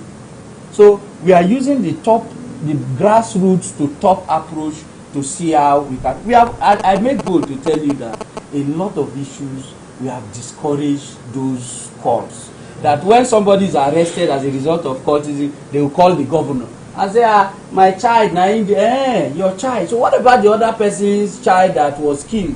What about the other person? So even those in the positions in government, we have taken that campaign to the SA poll and other key players on anything that has to do with insecurity.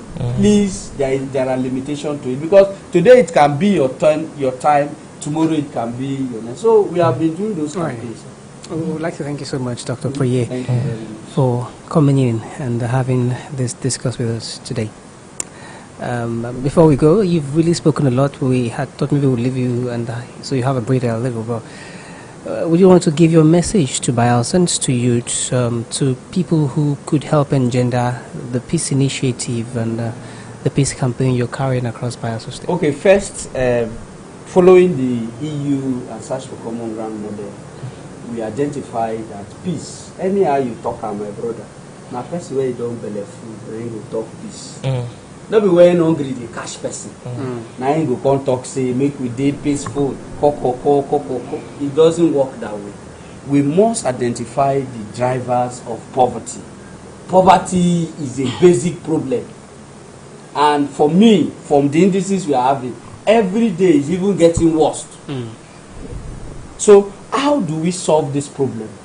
The Bayelsa State Peace Architecture over time recommended that let's look at holistic means to solve this problem over time. And we have also done some community projects across Bayelsa in 16 communities. Some communities, cassava processing plant furnished, and things are going on like that. Some communities decided that they want to train their individuals, their youth, on skill acquisitions, different ways. So over 1.5 billion was expended for that purpose. But let me come back to the nitty-gritty that we should not look at peace in isolation. Peace is a responsibility of all of us. Not just saying it, we should act peace. While we are acting peace, I make bold to tell you again, we have budget for insecurity, is it not? Security vote, that's what it's called. We have budget for education, we have budget for development, community infrastructure, we have budget for health. Where is the peace budget? So it's not part of security. It's not part of security. No, it means that we are promoting these restings and neglecting the peace. So if a community is peaceful, if a community doesn't do violence, it means that you don't have a plan for them. What do you do to sustain peace in those communities? So you have to have a peace budget and peace fund. And that is why the Bayelsa State Community Peace Commission, we are advocating for it to be established. It will cater for all this and also to address these issues across board. Thank you so much, Dr. Enebraton Priye. You've really you've spoken a lot of wisdom too. I like to add that. Thank you for coming in on Chat with Naija Live TV. Dr. Enebraton Priye is the secretary of another organization that's fronting peace in Bayelsa State. They call themselves the Bayelsa State Peace Architecture. He is the secretary and coordinator of this very organization, and he's also the vice chairman of the Nigerian Union of Journalists, just to add that little bit there. Thank you again for coming in. Thank you very much. To discuss with us. My name is Henry Ahami. We'll now have had Israel with me on the program. Thank you. On the next one, bye-bye. Oh wow. Action for peace. Thank you.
that you can carve to engine block, metal that you can carve to a shaft or gear, there is nowhere to get in this country.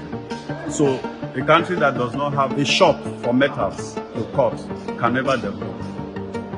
If we had shops where you can go and buy all kinds of grades of metals, it would be easier for the young to get the metals and come to a place like us, and then we will carve it for them, cut, bend, and then do all that. This country will develop, but we don't have.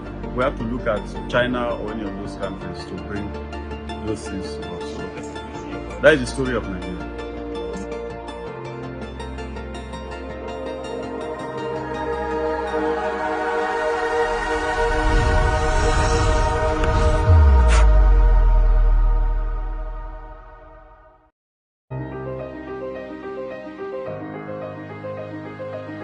Z10 for high-tech precision engineering. A technology and heavy-duty industry. Original spares for automotive, locomotive, aviation, marine, and agriculture. Research and development for automotive engines and electric cars. Heavy-duty off-road equipment. Reverse engineering. Technological development. Academy for innovators and impressionable minds. Enhance quality education, boost healthcare, and foster economic growth. Together, we can create opportunities for youth empowerment and employment, promote cultural heritage, and ensure food security, and strengthen community social services. How you can support: participate in community engagement forums and collaborate with local government authorities and the Ministry of Community Development. Come, let's build a prosperous Bayelsa together. Courtesy, Honorable Alfred Belamonte Watson, Honorable Commissioner, Ministry of Community Development. The impacts of climate change are upon us, necessitating adaptation and resilient building. In Bayelsa State, the recent annual rainy season has brought severe consequences, including excessive flash floods and river flooding, causing untold hardship for residents. However, under the leadership of His Excellency Senator Doye Duri, the Prosperity Government has taken proactive measures to mitigate these effects. The establishment of the Directorate of Floods and Erosion Control, along with the strengthening of other related agencies such as the Bayelsa State Emergency Management Agency, demonstrates a commitment to reducing the impact of floods. To further enhance resilience, major blocks, canals, river outlets, and drainage systems are being cleared, and higher grounds have been identified in all 8 local government areas to provide safe havens during floods. While the government is dedicated to ensuring the well-being of Bayelsans, residents also have a crucial role to play by cooperating with government agencies, staying alert to flood warnings, maintaining a clean environment, clearing blocked drainages, and reporting challenges to relevant authorities for prompt action. Through collective efforts, we can bolster our resilience and effectively combat the challenges posed by climate change. Stay safe. Courtesy, Office of the Honorable Commissioner, Ministry of Environment, Honorable A.B. Ben Olulu.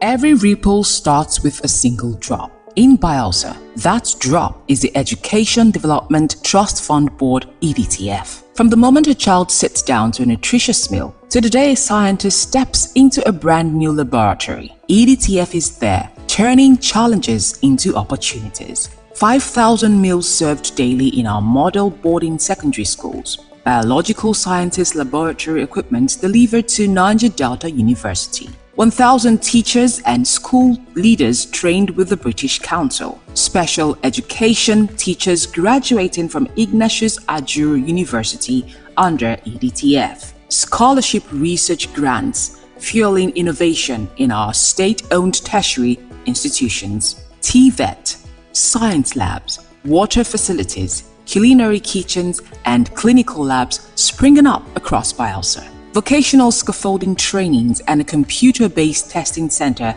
at UAT Tororua. These are not just projects, they are ripples that spread across classrooms, communities, and the entire state. But a ripple grows stronger when more hands join the water. So whether you're an organization, or a corporate partner, or an individual who believes in education, you can be part of this ripple.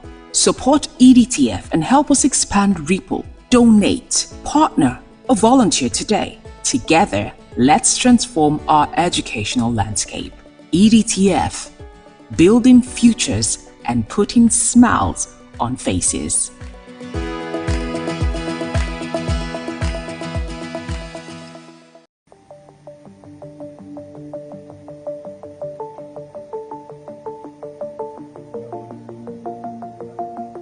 One of the problems we have in Nigeria is that it's difficult to have solid metals for creative engineering. So what you basically have in this country are tubes for building of houses and erection of structures and all that. But when you come to real metals that you can carve to engine block, metal that you can carve to a shaft or gear, there is nowhere to get in this country. So a country that does not have a shop for metals to cut can never develop.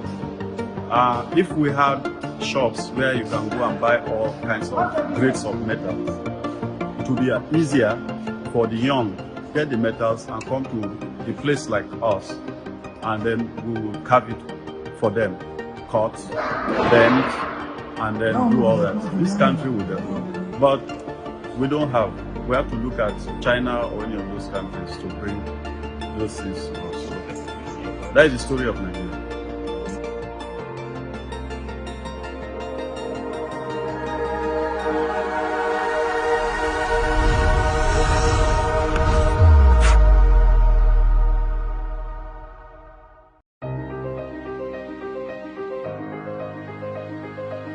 Z10 for high-tech precision engineering.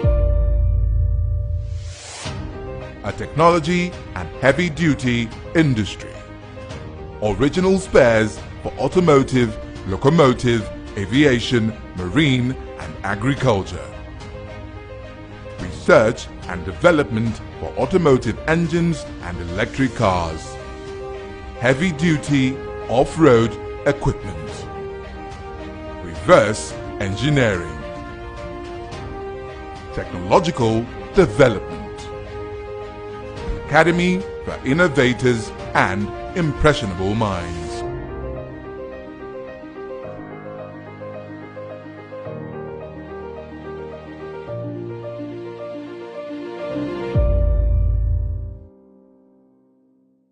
Bayelsa State, home of peace, yo. We are for the peace. Dear esteemed community leaders and people of Bayelsa State, the Doiduri-led Prosperity Government is committed to transforming our rural communities into thriving hubs of development. We believe that every community deserves access to absolute peace and quality standard of living. To actualize this vision, we need your support and partnership. Join forces with us to improve rural infrastructure, enhance quality education, boost healthcare, and foster economic growth. Together, we can create opportunities for youth empowerment and employment, promote cultural heritage, and ensure food security and strengthen community social services. How you can support: participate in community engagement forums and collaborate with local government authorities and the Ministry of Community Development. Come, let's build a prosperous Bayelsa together. Let there be peace, all for peace. Courtesy Honorable Alfred Belamonte Watson, Honorable Commissioner, Ministry of Community Development. The impacts of climate change are upon us, necessitating adaptation and resilient building. In Bayelsa State, the recent annual rainy season has brought severe consequences, including excessive flash floods and river flooding, causing untold hardship for residents. However, under the leadership of His Excellency Senator Doyediri, the Prosperity Government has taken proactive measures to mitigate these effects. The establishment of the Directorate of Floods and Erosion Control, along with the strengthening of other related agencies such as the Bayelsa State Emergency Management Agency, demonstrates a commitment to reducing the impact of floods. To further enhance resilience, major blocked canals, river outlets, and drainage systems are being cleared, and higher grounds have been identified in all 8 local government areas to provide safe havens during floods. While the government is dedicated to ensuring the well-being of Bayelsans, residents also have a crucial role to play by cooperating with government agencies, staying alert to flood warnings, maintaining a clean environment, clearing blocked drainages, and reporting challenges to relevant authorities for prompt action. Through collective efforts, we can bolster our resilience and effectively combat the challenges posed by climate change. Stay safe. Courtesy, Office of the Honorable Commissioner, Ministry of Environment, Honorable A.B. Ben Olulu.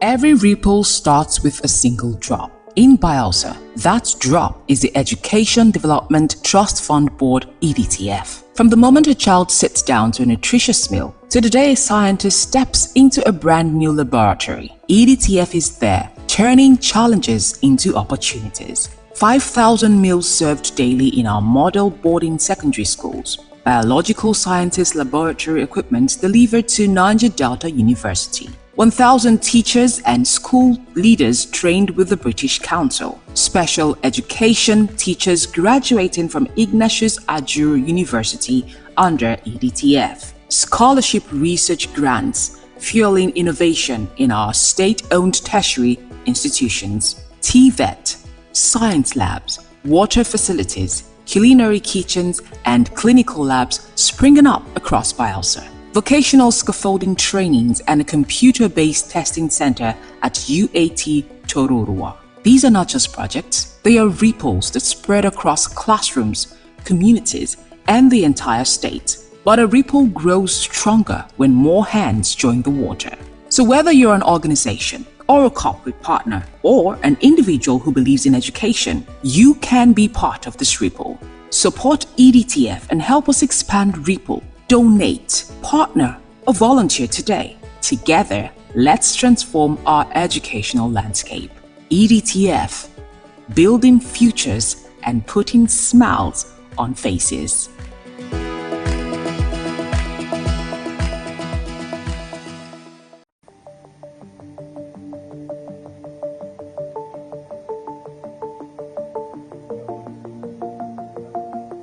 One of the problems we have in Nigeria is that it's difficult to have solid metals for creative engineering.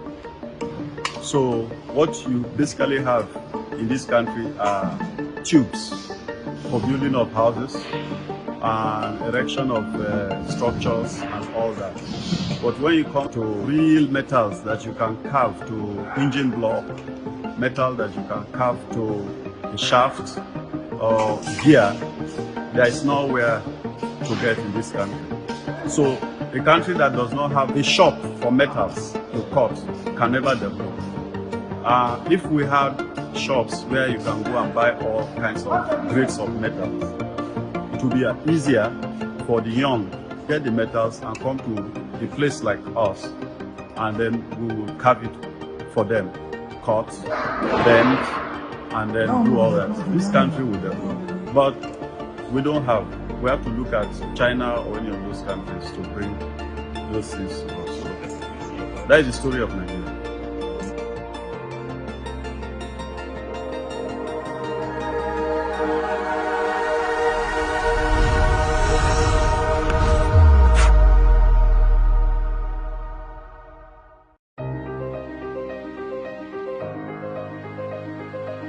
Z10 for high-tech precision engineering. A technology and heavy-duty industry. original spares for automotive, locomotive, aviation, marine, and agriculture. Research and development for automotive engines and electric cars. Heavy-duty off-road equipment. Reverse engineering. Technological development. Academy for innovators and impressionable minds.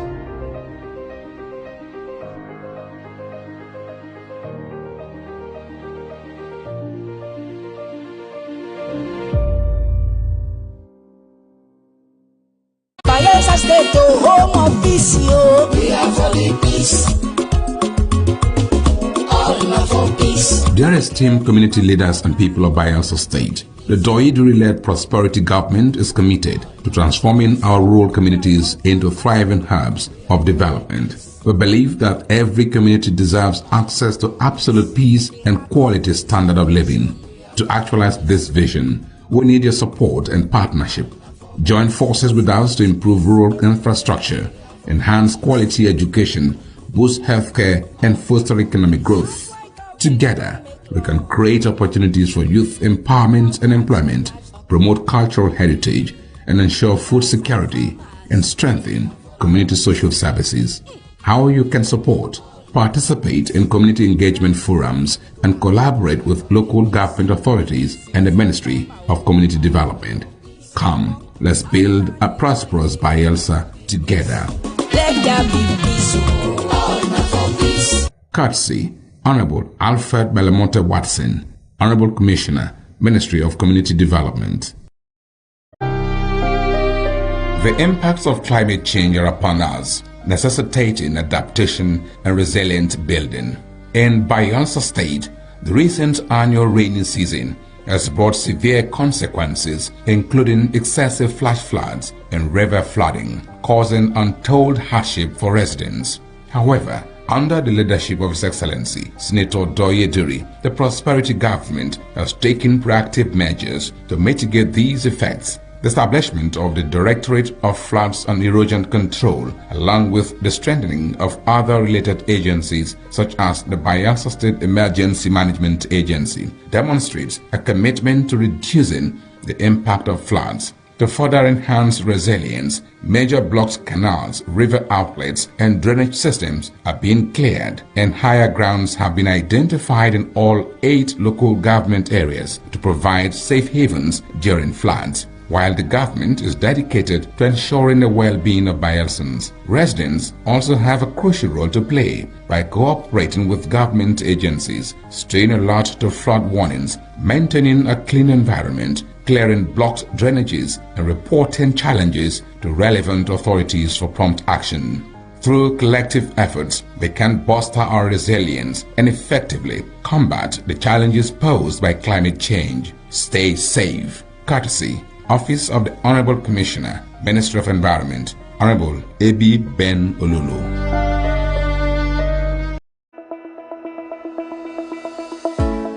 Every ripple starts with a single drop. In Bayelsa, that drop is the Education Development Trust Fund Board (EDTF). From the moment a child sits down to a nutritious meal to the day a scientist steps into a brand new laboratory, EDTF is there, turning challenges into opportunities. 5,000 meals served daily in our model boarding secondary schools. Biological sciences laboratory equipment delivered to Niger Delta University. 1,000 teachers and school leaders trained with the British Council. Special education teachers graduating from Ignatius Ajuru University under EDTF. Scholarship research grants fueling innovation in our state-owned tertiary institutions. TVET, science labs, water facilities, culinary kitchens, and clinical labs springing up across Bayelsa. Vocational scaffolding trainings and a computer-based testing center at UAT Tororua. These are not just projects, they are ripples that spread across classrooms, communities, and the entire state. But a ripple grows stronger when more hands join the water. So whether you're an organization, or a corporate partner, or an individual who believes in education, you can be part of this ripple. Support EDTF and help us expand Ripple. Donate, partner, or volunteer today. Together, let's transform our educational landscape. EDTF, building futures and putting smiles on faces.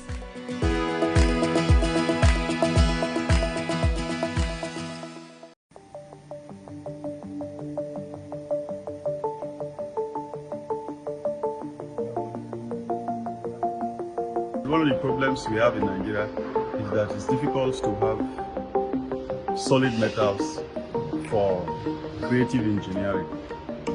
So what you basically have in this country are tubes for building of houses and erection of structures and all that.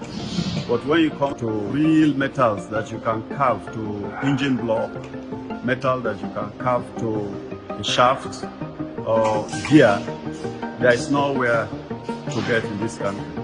So a country that does not have a shop for metals to cut can never develop. If we had shops where you can go and buy all kinds of grades of metals, it would be easier for the young to get the metals and come to a place like us, and then we will carve it for them, cut, bend, and then do all that. This country will develop. But we don't have. We have to look at China or any of those countries to bring those things to us. That is the story of Nigeria.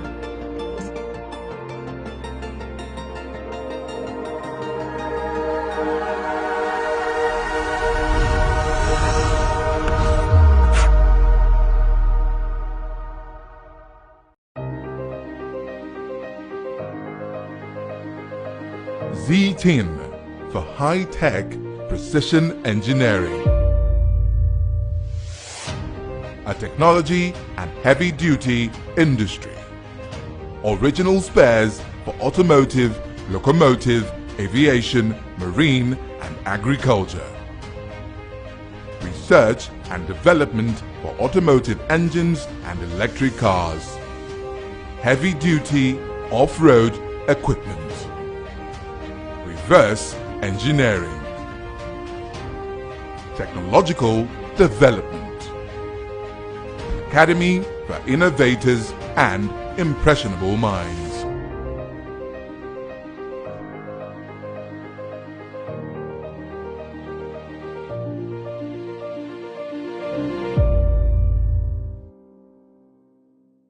Bayelsa State, home of peace, yo. We are for the peace. Dear esteemed community leaders and people of Bayelsa State, the Doiduri-led prosperity government is committed to transforming our rural communities into thriving hubs of development. We believe that every community deserves access to absolute peace and quality standard of living.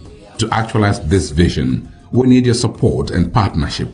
Join forces with us to improve rural infrastructure, enhance quality education, boost healthcare, and foster economic growth.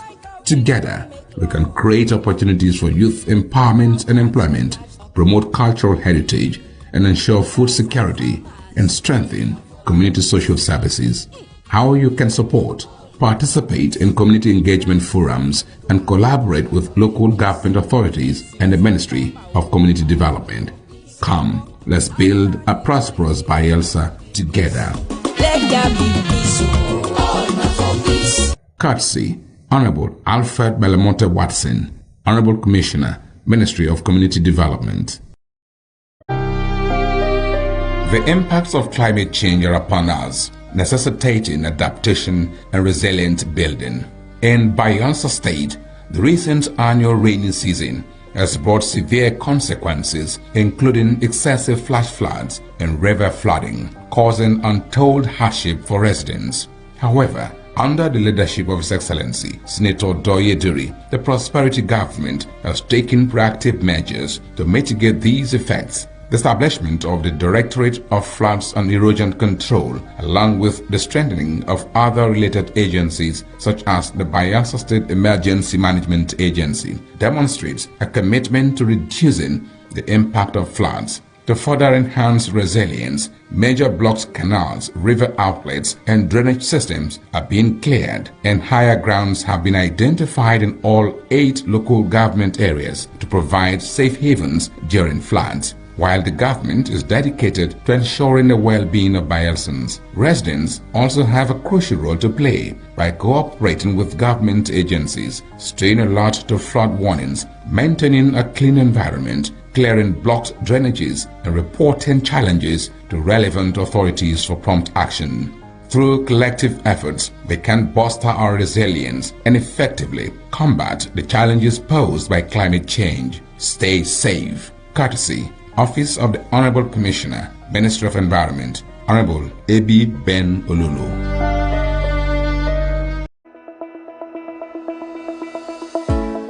Every ripple starts with a single drop. In Bayelsa, that drop is the Education Development Trust Fund Board (EDTF). From the moment a child sits down to a nutritious meal to the day a scientist steps into a brand new laboratory, EDTF is there, turning challenges into opportunities. 5,000 meals served daily in our model boarding secondary schools. Biological sciences laboratory equipment delivered to Naija Delta University. 1,000 teachers and school leaders trained with the British Council. Special education teachers graduating from Ignatius Ajuru University under EDTF. Scholarship research grants fueling innovation in our state-owned tertiary institutions. TVET, science labs, water facilities, culinary kitchens, and clinical labs springing up across Bayelsa. Vocational scaffolding trainings and a computer-based testing center at UAT Tororua. These are not just projects, they are ripples that spread across classrooms, communities, and the entire state. But a ripple grows stronger when more hands join the water. So whether you're an organization, or a corporate partner, or an individual who believes in education, you can be part of this ripple. Support EDTF and help us expand Ripple. Donate, partner, or volunteer today. Together, let's transform our educational landscape. EDTF, building futures and putting smiles on faces.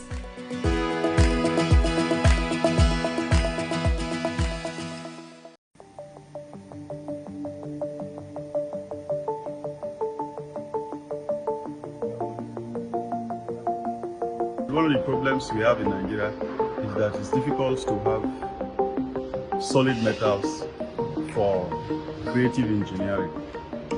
So what you basically have in this country are tubes for building of houses and erection of structures and all that. But when you come to real metals that you can carve to engine block, metal that you can carve to a shaft or gear, there is nowhere to get in this country. So a country that does not have a shop for metals to cut can never develop. If we had shops where you can go and buy all kinds of grades of metals, it would be easier for the young to get the metals and come to a place like us, and then we will carve it for them, cut, bend, and then do all that. This country will develop. But we don't have. We have to look at China or any of those countries to bring those things to us. So that is the story of Nigeria.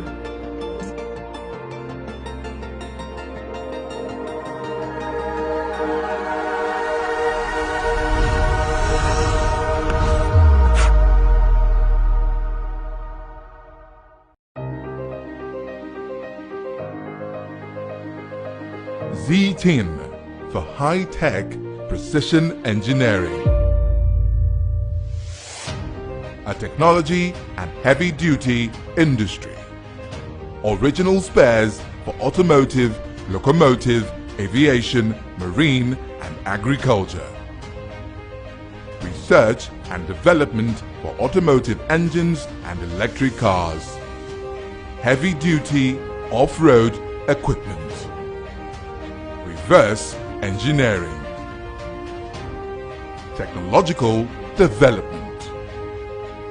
Academy for innovators and impressionable minds.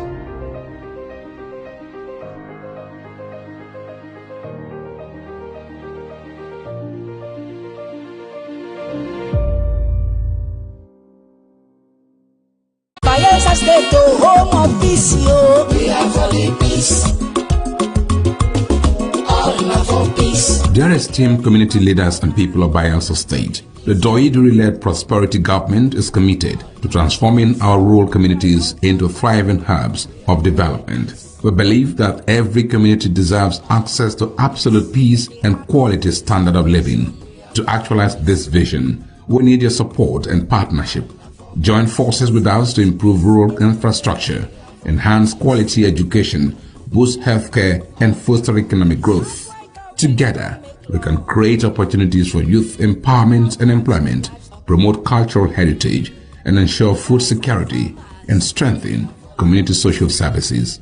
How you can support: participate in community engagement forums and collaborate with local government authorities and the Ministry of Community Development.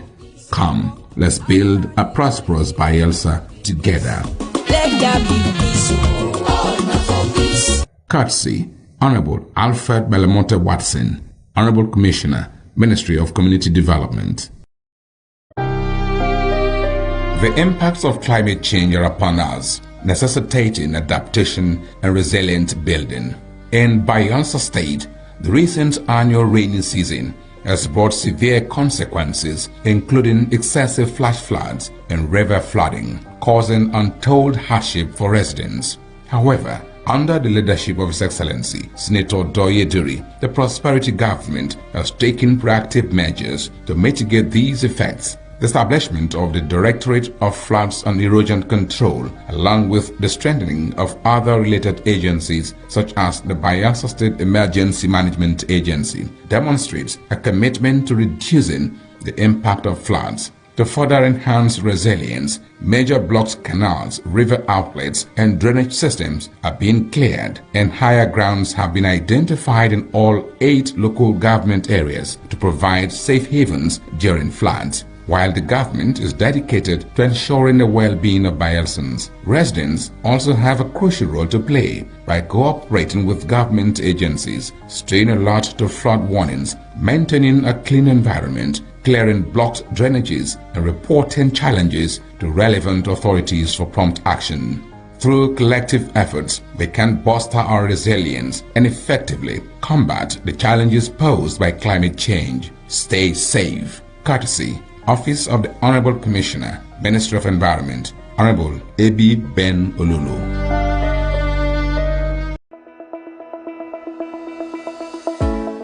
Every ripple starts with a single drop. In Bayelsa, that drop is the Education Development Trust Fund Board (EDTF). From the moment a child sits down to a nutritious meal to the day a scientist steps into a brand new laboratory, EDTF is there, turning challenges into opportunities. 5,000 meals served daily in our model boarding secondary schools. Biological sciences laboratory equipment delivered to Niger Delta University. 1,000 teachers and school leaders trained with the British Council. Special education teachers graduating from Ignatius Ajuru University under EDTF. Scholarship research grants fueling innovation in our state-owned tertiary institutions. TVET, science labs, water facilities, culinary kitchens, and clinical labs springing up across Bayelsa. Vocational scaffolding trainings and a computer-based testing center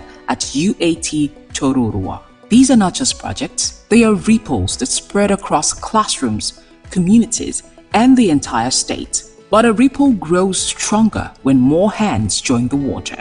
So whether you're an organization, or a corporate partner, or an individual who believes in education, you can be part of this ripple. Support EDTF and help us expand Ripple. Donate, partner, or volunteer today. Together, let's transform our educational landscape.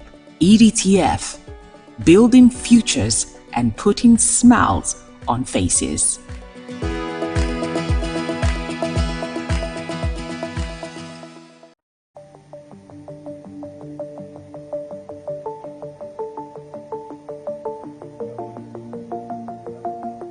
One of the problems we have in Nigeria is that it's difficult to have solid metals for creative engineering.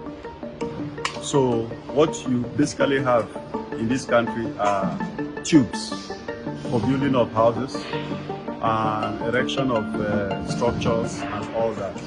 But when you come to real metals that you can carve to engine block, metal that you can carve to a shaft or gear, there is nowhere to get in this country.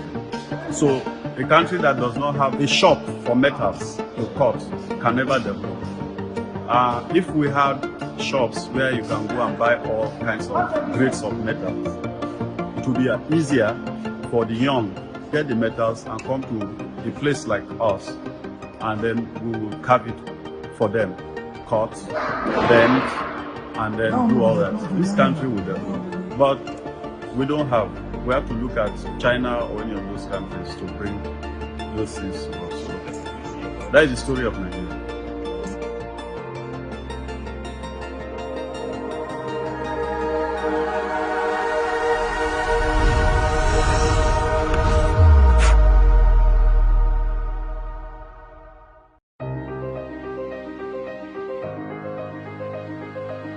Z10 for high-tech precision engineering. A technology and heavy-duty industry. Original spares for automotive, locomotive, aviation, marine and agriculture. Research and development for automotive engines and electric cars. Heavy-duty off-road equipment. Reverse engineering. Technological development. Academy for innovators and impressionable minds.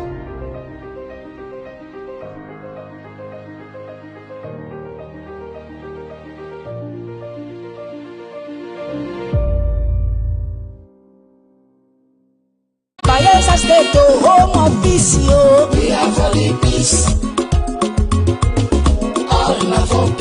Dear esteemed community leaders and people of Bayelsa State, the Doiduri-led prosperity government is committed to transforming our rural communities into thriving hubs of development. We believe that every community deserves access to absolute peace and quality standard of living. To actualize this vision, we need your support and partnership. Join forces with us to improve rural infrastructure, enhance quality education, boost healthcare, and foster economic growth. Together, we can create opportunities for youth empowerment and employment, promote cultural heritage, and ensure food security and strengthen community social services. How you can support: participate in community engagement forums and collaborate with local government authorities and the Ministry of Community Development. Come, let's build a prosperous Bayelsa together. Let there be peace, all for peace. Courtesy Honorable Alfred Belamonte Watson, Honorable Commissioner, Ministry of Community Development. The impacts of climate change are upon us, necessitating adaptation and resilient building. In Bayelsa State, the recent annual rainy season has brought severe consequences, including excessive flash floods and river flooding, causing untold hardship for residents. However, under the leadership of His Excellency, Senator Doyeduri, the prosperity government has taken proactive measures to mitigate these effects. The establishment of the Directorate of Floods and Erosion Control, along with the strengthening of other related agencies such as the Bayelsa State Emergency Management Agency, demonstrates a commitment to reducing the impact of floods. To further enhance resilience, major blocks, canals, river outlets, and drainage systems are being cleared, and higher grounds have been identified in all 8 local government areas to provide safe havens during floods. While the government is dedicated to ensuring the well-being of Bayelsans, residents also have a crucial role to play by cooperating with government agencies, staying alert to flood warnings, maintaining a clean environment, clearing blocked drainages, and reporting challenges to relevant authorities for prompt action. Through collective efforts, we can bolster our resilience and effectively combat the challenges posed by climate change. Stay safe. Courtesy, Office of the Honorable Commissioner, Ministry of Environment, Honorable A.B. Ben Olulu.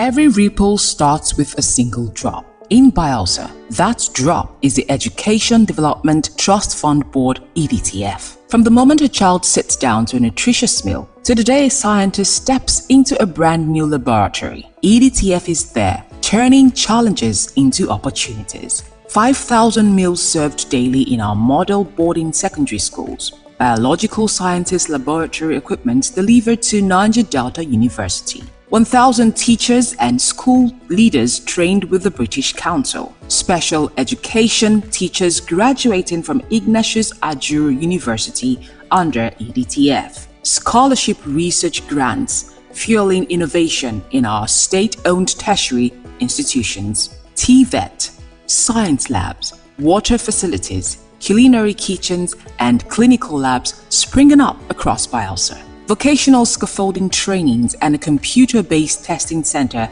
at UAT Tororua. These are not just projects, they are ripples that spread across classrooms, communities, and the entire state. But a ripple grows stronger when more hands join the water.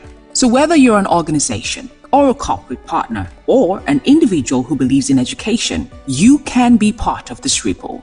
Support EDTF and help us. Marketing agency, you present your songs to them, then they help you market it. But now there are digital platforms, there are streaming platforms. So what I'm doing is taking advantage of these streaming platforms to um, upload my father's songs, then promote them, reintroduce them. Though his music have not received the level of promotion, documentation, and preparation that they truly deserve, but I've been able to make his songs available in these streaming platforms. Though I'm also contacting with my older brothers. Like sometimes I communicate with them. I ask them for dates to be specific because I'm not the only one doing. I might be the one doing them, but I'm also in communication with them. Sometimes I ask my elder brothers, okay, when was this particular song released? I want to know, like, I'm not just making the songs available. I'm releasing them like together with the songs that were released at that specific time. So let's say, for example, when I put out Earlier the Better, which other songs were released with Earlier the Better? I'm making sure that like the arrangement, there is an organized arrangement before I'm making the songs available. So that is the way I've been able to sustain its legacy by taking advantage of these streaming platforms, making its songs available. I know that they are not free. I spend money to do all of that, but it gives me joy because Earlier the Better that I recently uploaded, it has now hit 1 million views on YouTube. And this is the first time in the history of Niger Delta that a song released by an Ijaw man is achieving this feat. That is remarkable. So that for me, that it's encouraging for me to do that because that shows that people still connect with my father's song. People are still interested in his music. People still love it. Like, his music knows no bound. It is not only for Okay, Ijaw people. Like, not to cut you short, but when you say a song released by an German is amassing up to 1 million views, there are several other German. I think no, I'm you talking want us to about the narrow it to traditional high life. Yeah, the yeah. Obigri music, right? The high life music, No, yeah. no, high life music. Yes, yeah. Those Yeah. high So life. all Yeah, of that was what I meant. Alfred's that's been uploaded, they've not gotten up to 1 million There views, is or no that is particular, there is no achieved. single song by any Ijaw high life musician that has achieved that feat. Okay, so you mentioned YouTube as the streaming platform you've featured this song.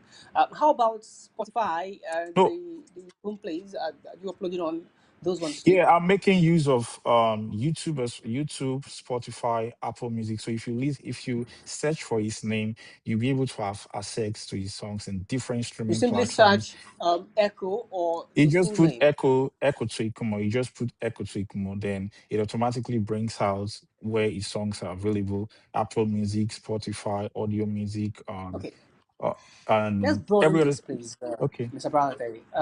Are there roles you think that maybe the government and well-meaning individuals could play that you believe that they've not been playing in helping you to build on and continue the sustenance of your father's legacy, or maybe the legacy of other musical masters?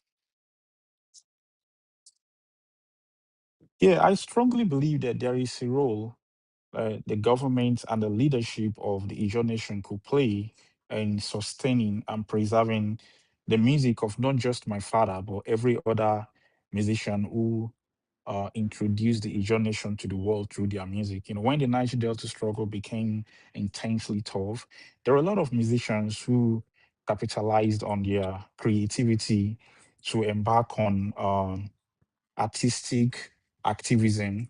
So they were singing about the struggles and the problems in the Niger Delta through their songs, and they were bringing into spotlight some of the problems that the Niger Deltas were facing.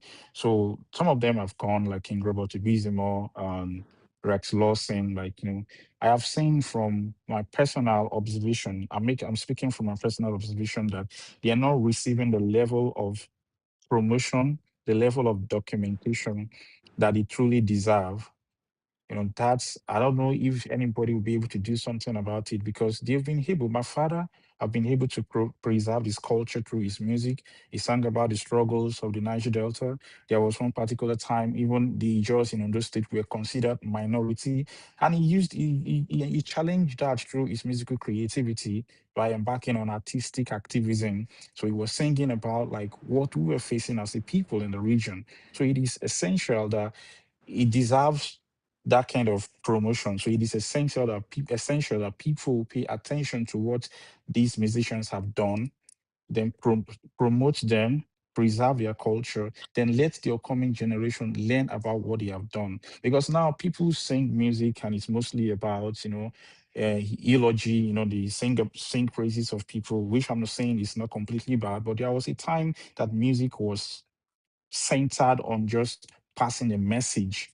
So they pass message through their songs. But right now that is decaying. So there is a need for the leadership of the Asian nation to go back to the the time in the history of the Asian nation where people embark on musical activism. Then that way the younger generation will, look up to them as a model for making music. Okay. Through all of that, you said we struggled a little with the network and hearing you. But let me take you on what specific things now you would like for Rome individuals to be doing, specific things to assist your efforts in immortalization or preserving the legacy of your father. Specific things now, specific roles you'd like them to play. So we're much more direct in tackling So this. the specific support that will be necessary to this journey of immortalization or preserving the legacy of my father. Number one is visibility. We need the leadership of a young nation to pay attention. When the leaders of the community pay attention and encourage others in the community to pay attention to something, it gives it attention. Then attention also creates visibility. So with visibility, we'll be able to tell the story of my father, because when you're telling the story of a man and you're not getting that much support from his region, it is going to be extremely difficult. It is like you are embarking on the journey alone with nobody supporting you. Financial support could also do, but that is the least of it. What we need right now is the acknowledgement, like this, the leadership. It could be like the political leaders of the region publicly acknowledging them, giving them the accolades they deserve, giving them, like, they should create a special music award for these whole time legends who have gone to be with the Lord. That will create that visibility that we need. Then they should project their legacy in different media platforms. Like we have like the national TV. There should be a time where they are talking about the Ijaw musicians on national TVs. So that will create visibility as well.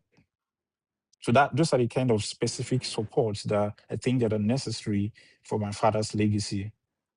When they do awards, they should also know to create a category for people like your father Yes, who also impacted, and see how to give them yes. posthumous awards for the impact done. How about areas around maybe certain cultural is it projects after them? Is that something that you'd want to pursue as well, or you think that makes sense? Yeah, that is something that makes sense. But right now, I think the most essential thing is getting that acknowledgement from the leadership. One of the challenges my father faced as a musician was because he's from Ondo State, and Ondo State is a predominantly Yoruba state. So if other persons are getting like kind of visibility from their states, like for example, Bayelsa State is an homogeneous just state, so it is very easy for them to have access to the government of the state. talking about their music, getting kind of support from the government. But my father, being a man, an Ijaw man from Ondo State, and it's a predominantly Yoruba state, having access to the leadership of the state or the state government is quite difficult. So this is why this legacy must be preserved and pursued as an Ijaw music affair, and not just for a particular region. If all the Ijaw people, maybe if there is a music body in the Ijaw nation that will come together and say that, okay, this is an Ijaw man, this is what we could do to support him, irrespective of his state, it becomes an Ijaw affair to them, not just about a man that comes from Ondo State. And so the fact that he hails from Ondo State, do you think that many persons around here know that the crooner of the earlier the better is an Ijaw man, especially people who ought to know, not, typical Bayelsons. Those who ought to know, those who are in positions of authority. Have you any time written to government to find out or to inform them of the need to, assist in this legacy you're documenting? Have you reached out to them or any of these awards? People who typically give awards, those who could assist you, have you reached out in any way yet? Okay, what I have done on my part is I've gone to Silverbird TV to talk about my dad in 2023. And because we are doing a program known as Ecobration, which is actually named after him. And the name of the celebration is also derived from his name, Echo, the celebration of Echo, so Ecobration. So when we embarked on that project, I went to Silverbird TV to talk about my father. And the intention for doing that was to create awareness, was to promote his identity to different people and his fans all over Nigeria and different parts in Africa, that the crooner of Elia the Better is Chief Eyere Ekotikumo and not Chief Osita Osadibi. So my intention for doing that was to create awareness to different people in the Ijaw nation. Then my elder brother also went to OS Haro TV to talk about my dad. He granted an interview in OS Haro TV. All of these were done with the intention of spotlighting attention to my father's legacy and reintroducing his identity as the crooner of earlier the better. And one of the things that is very important to mention is that OSRC TV in the States has been using one of my father's songs. It's like they've been using that song for broadcasting for a very long time. They have Ijaw music channel where they talk about, like, where they communicate or they broadcast in Ijaw language, and they've been using that song for a long period of time. I don't know when they started using it, but they don't pay homage to my father. They don't pay attention to what is going on in his life or what is going on after he's dead. They don't participate in anything that has to do with him, but they've been making use of his song for several years and they don't pay anything for it. So all of these things, I'm looking into them on how I can approach them in the most respectful way so that things could be resolved in a better way, because I'm not really satisfied with the fact that the TV station is making use of my father's song for over 20 years and they're not making any payments and they don't contribute anything to his legacy. So by appearing on Silverbird television and my brother granting interview on OSROC television, we intend to reintroduce my father's legacy, but we have not specifically written letters to government officials to help us with anything. I think in 2025, we organized the cooperation project again, and our intention was to um, reintroduce his music. Then wrote a letter to some Ijaw persons who are prominent. One of them is a professor. The intention for doing that was for them to help us create more awareness about what we do. Because recently I saw a video on TikTok where a guy was talking about Chief Ekoto Ikimo not being celebrated enough, that the Ijaw nation should pay attention to his legacy because this man deserves to be celebrated. And so these are the things we have done so far in preserving our father's legacy. Okay, so there are a lot of persons, a lot of organizations also beyond OSRT.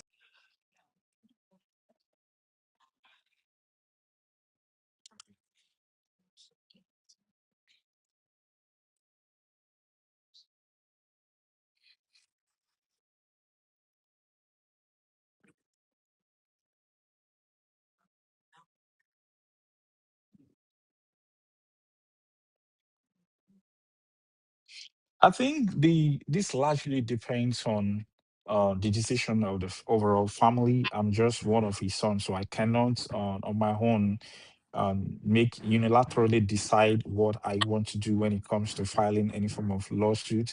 But I believe very strongly that it is an idea that I'm willing to embrace. It's coupled with the fact that these TV stations, they are not contributing anything to my father's legacy. They don't participate in anything we're doing to promote him. In fact, the interview that my elder brother granted, they wanted to charge money. They were interested in being paid before, like, giving him the platform to talk about my father. But And I'll they be did more not than even know happy that to the song they were embrace. using was that of your father. They know. They know. They know, yet they were demanding They know. payment. Yeah, yeah, they know. Yeah, You that's mean the why they owners will are take receiving, things. right? Yes. You ended up paying money, did you? We paid money because it was necessary at that point for us to just project our father's legacy, and what we want to do was very essential and necessary If you for were us. So suggesting, if you had a family meeting and you wanted to suggest, would you suggest that you all serve them with a lawsuit? I mean, yeah, given I'll be that more. you went through Uh, such a deal to talk mm. about the man that they are currently, well, milking even while he's late. Yeah, I'll be more than happy to do that. It's I'll good to be know. more Let's than talk happy about, to. yeah, good to know. Let's talk about equilibration, right? Is that Yes. the word? Equilibration. Yeah, collaboration. Yeah. What is it about? How long have you been onto that? Yeah. So equilibration came as a result of the commitment to preserve and celebrate the legacy of my father. And when my dad passed on in 2007, we've been celebrating his remembrance, but there was no specific tag. There was no specific identity for it. We were just doing the remembrance of Chief Elyara Ekotukmo. It was in 2021, a man by the name Michael Osea, who is also an ardent fan of my father, he thought about the idea of equilibration, and he coined the word from echo, like the celebration of equilibration, and presented it for us to look into it. And we embraced the idea.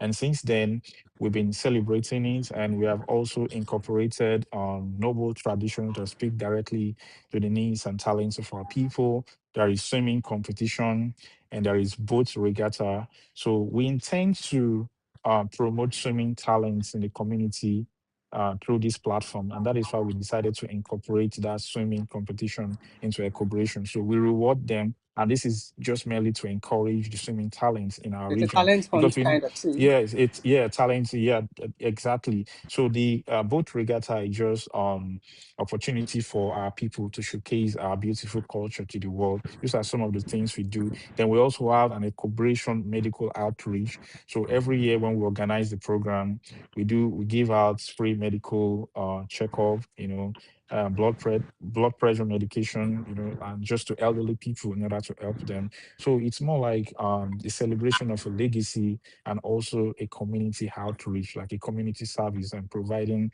opportunity to groom talents and opportunity for elderly people to receive medical support.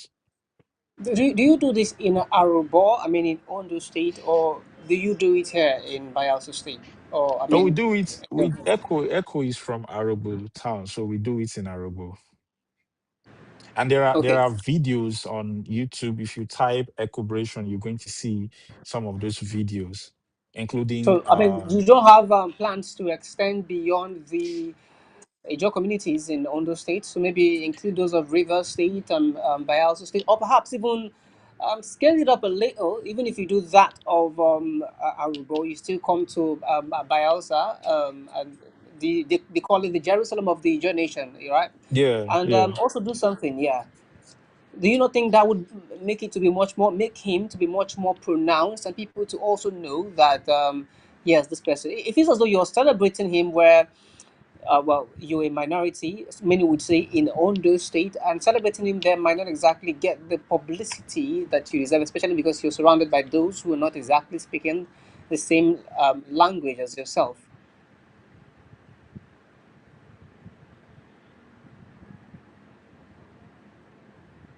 Are you there, Mr. Brality? Well, it seems we have lost our guest there, Mr. Bralate Tokumo is the son of one of the sons, right? Of okay, since he's back. Are you back now? I'm sorry, there was network issue, so I couldn't hear what you were saying. Right now, I can hear you. Sadly, I can barely hear thing you're saying. I don't know if you can hear me, but I think we'll go for a quick break and hopefully sort this technical issue. We'll be right back in a jiffy. Please stay with us.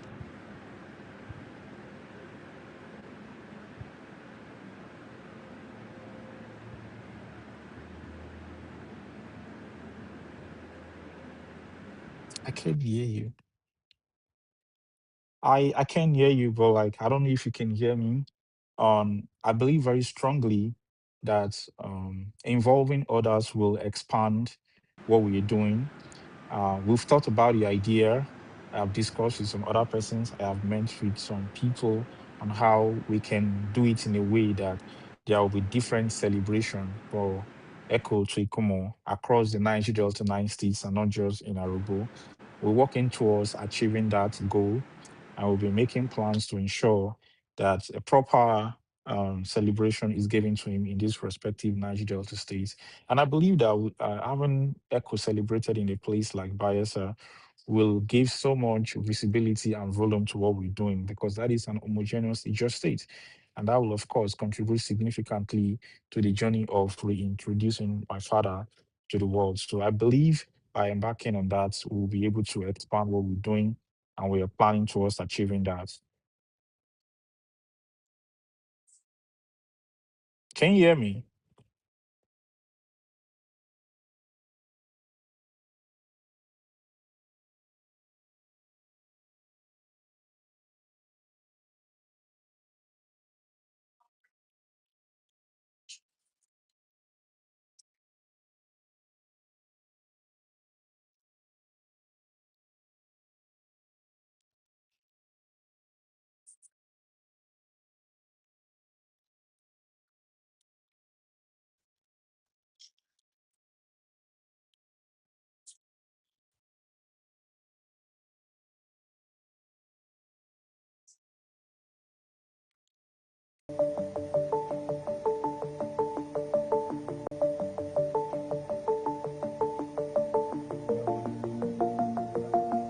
One of the problems we have in Nigeria is that it's difficult to have solid metals for creative engineering. So what you basically have in this country are tubes for building of houses and erection of structures and all that. But when you come to real metals that you can carve to engine block, metal that you can carve to a shaft or gear, there is nowhere to get in this country. So a country that does not have a shop for metals to cut can never develop. If we had shops where you can go and buy all kinds of grades of metals, it would be easier for the young to get the metals and come to a place like us, and then we will carve it for them, cut, bend, and then do all that. This country will develop, but we don't have.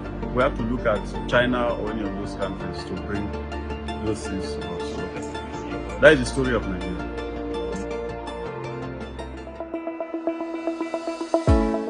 Every ripple starts with a single drop.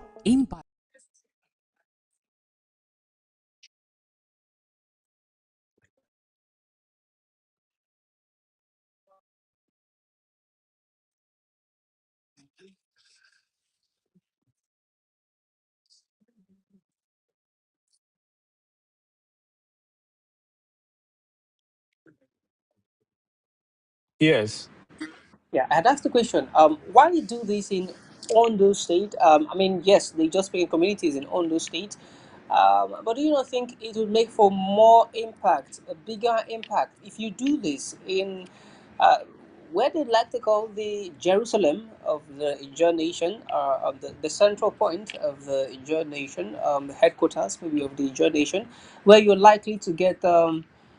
More impact, more publicity, because you're doing this amongst um, people who are not exactly um, relating with your language you speak. And Mr. Echo also did a lot of songs in the Ijo language, no? All right. As part of our commitment to expanding the celebration of my father's legacy, we've thought about the idea of celebrating him across the Niger Delta 9 states. But this is not something that could be achieved overnight, but it is part of our goal, and we are decisively pursuing this goal to ensure that ECHO is not celebrated only in Arubu or in different Ijaw communities across the Niger Delta. We intend to have a celebration in Bayelsa and Delta State as well. And we discussed this with some prominent musicians in the Niger Delta region of our intention to expand this legacy and the celebration to different parts in the nation. Because I believe that this will, intensify its visibility. It will increase the volume at which we're celebrating my father. A lot of person will get to connect with it because some people do not even know that we're celebrating my father's legacy every year. And there was one particular time we involved the Baramontu Voice. I think it's one of the prominent media houses in the nation. So they also made publication helping us to create awareness about what we do. But that is still not enough. We will still try as much as possible to have a celebration in different Ijaw communities so that the Could we do celebration could this be much this more year? broader. Could we do this year, Mr. Baralake? Could we do this year? You talk to people who are influential around there who could make this happen around there. So you're doing this, and you're seeking support from people around Bielsa, not just in Ondo State now. And then this year, for instance, or you'd like to have it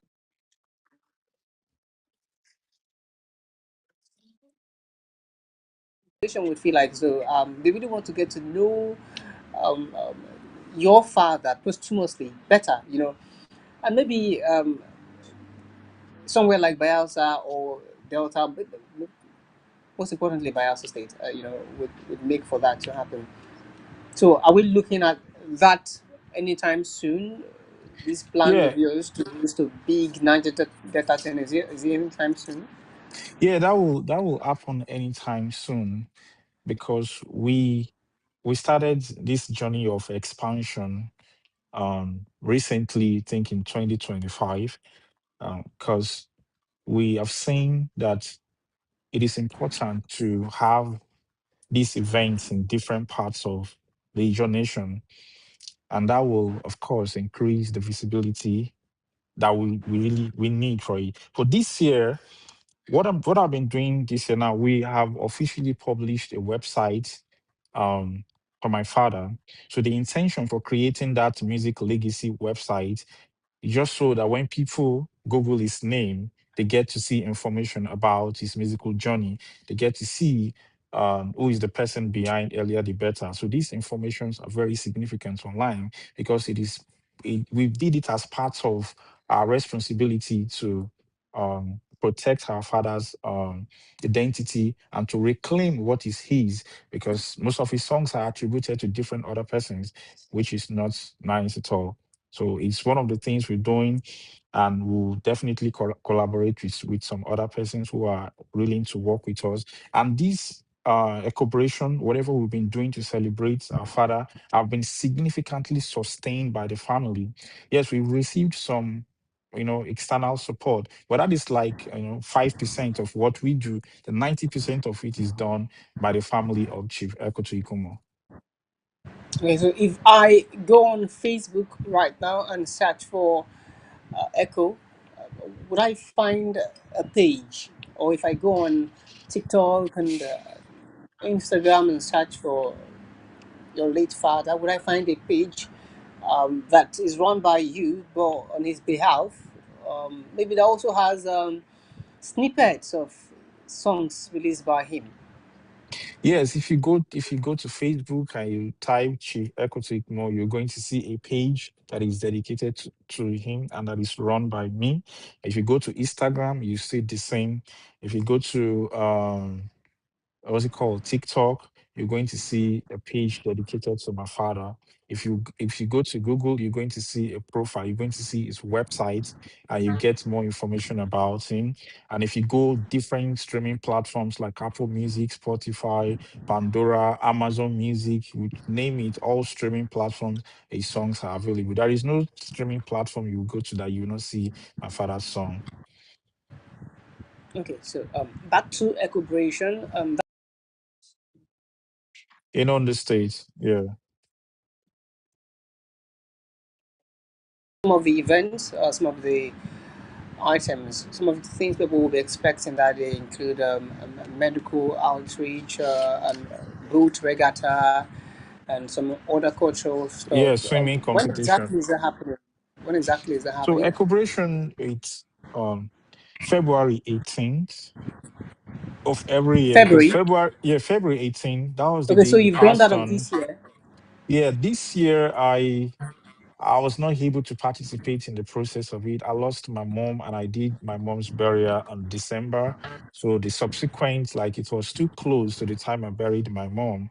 So I wasn't able to, collaborate with some other persons to put this into for this year. But there was still a celebration that was done, but it wasn't as broad as we used to do it. So you're looking to do that of next year now, not this year again, because you skipped this Yeah, year's. Or did they yeah. still do a celebration This around the this year, celebration? Did you not do that? this year, February 18, there was still like a music celebration. It was still done. They played music, they performed its songs, and every year they do that. Like, it was still observed this year. But some of the activities that were particularly observed on that particular day, like, were not included for some reasons. And I explained I couldn't participate proactively in it because it was February, and I just buried my mom on December of last year. So the time was too close, and I've been dealing with a lot of grief, from my late mom and other things that I've been dealing with. But next year, of course, we intend to, what we're planning right now, is the media publicity. I think that is very important. Creating awareness, like, we're going to create awareness in different Ijaw communities across the Niger Delta region. Okay. Have you had a sit down with the president of the Ijaw National Congress? Do you intend to have such meetings with them? Do you intend also to have such meetings with the governor of Bayelsa State, or the government of Bayelsa State? There is a Ministry of Culture, right? Ministry that is around culture, right? Yeah, as part of my preparations this year, I will make sure that, like, as a team, we'll reach out to the president of Ijaw National Congress. That is something that we haven't done before. Well, we will do that. Then I will also connect with some other persons, then get in contact with the Ministry of Culture, with the Commissioner of Culture for, bias states. And so they have present this, solicit for their participation. Will give the events an honorable coloration that it truly deserves. So that is part of our plan for next year, which is getting the International Congress involved, getting IYC involved, and different Ijaw bodies that may be interested to participate in the process. Okay.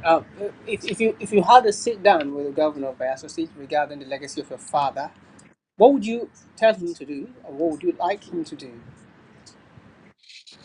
If I, but that's a very important question. But the first thing that I would say to him is that my father, and there is no way he does not know my father because he is an Ijoma.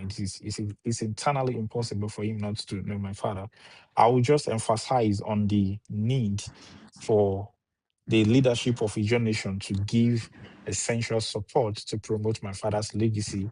And I also talk about the fact that my father's beautiful music legacy has been attributed to some different other person, and emphasize on the significance as to why the leadership of Ijaw Nation should do something to reclaim its identity and reclaim what it echoes. Okay. Beyond your father, Chief Echo Toikomo's legacy, are there other persons that you think have rather been forgotten too soon that we should also awaken their legacy and pay attention to some of the things they did, and also celebrate them for the impact they've done. Are there people like that you would like to share with Yeah, us today? yeah, there are people like that from Ijo Nation who I believe that are under recognized. Celebrated. They are not well celebrated. They are not well honored. In fact, when you mention their names, the younger generation might not even know them. And one of them is SK Karebo, and that's he's arguably the first Ijaw man to make a music and produce it. Like that was the first person to record a song and made it available for people to listen to. That Who is is that? SK Karebo. SK Caribou. Right. Yeah, SK Karebo. Then we also have different bands. We have people like IK Belimu, and we also have people in Arubo like Shiko. Um, that one is still alive. He's one of the prominent Joe highlife musicians we have. Then there are some who are dead, like Peter Benigbolo, and these ones did not have the opportunity to make it to the limelight because there was no significant support. Then, of course, Rex Lawson is also celebrated, but um, a lot of persons needs to know that he's an Ijaw. Rex Lawson. Some people think he's Igbo because his songs are composed in Igbo, Efik, Ibibio, Kalabari, and different other languages. So that's one of the persons that I believe should also be given attention to. Then if you have like Chief IK Belemu, Chief IK Belemu, then Robert Ibizimo has been. I think they could also do something to expand what you're doing to honor him. So these are some of the few names that I could mention. Okay. We have to wrap up on the conversation right now. Sandy, uh, what's your message to Bialsons, to Ijaw people? All right, As we my wrap. message to Ijaw people, especially the generation of young musicians, is that like an artist's journey should be marked by extraordinary resilience, and it must focus on creating music that communicates our culture, music that represents who we are as a people. There should be a prioritization of musical activism, cultural communication, cultural preservation through whatever we do as a musician. And music should not only be centered around, you know, praising people.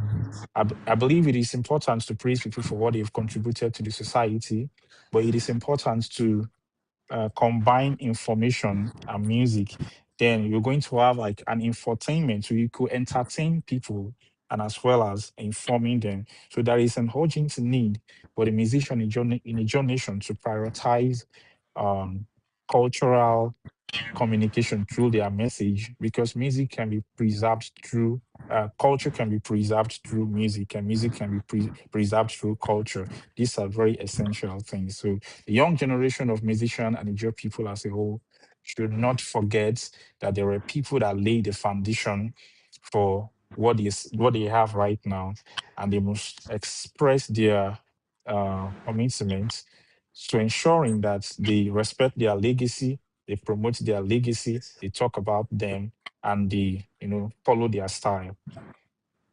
Okay. I'd like to thank you so much, Brother Tokmo, for You're coming in welcome. and all of your beautiful ideas and takes on this program today. Here at Naija Live TV, we will do our best to ensure that the legacy of your father and those of others who not exactly very celebrated will be celebrated.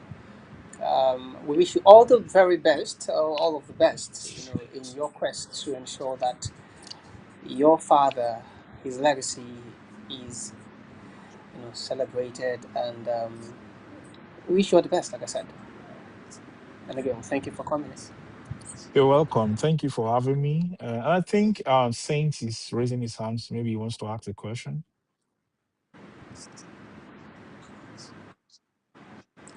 Does he? Because I'm not certain I can Oh, hear you him. you can see him. Yeah, he's been raising his hands. I believe he wants to have a question. But he wants to ask a question, but I can't hear him. That'll be for the technical guy now to know how to go about that. Odu, if you can hear us, maybe you should bring Saint up as well so he can ask the question that he's looking to ask.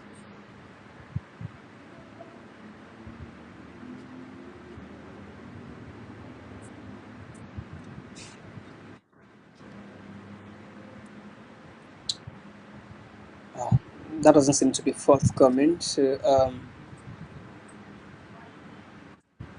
yeah. Um, on this note, let's call the program a wrap. Sadly, that's where the curtain falls on our program today. Thank you so much for joining All in. right, My thank name you is for Henry. having me. I really appreciate you. My name is Bralate Ekotikmo. Thank you so much. I appreciate you. Yeah.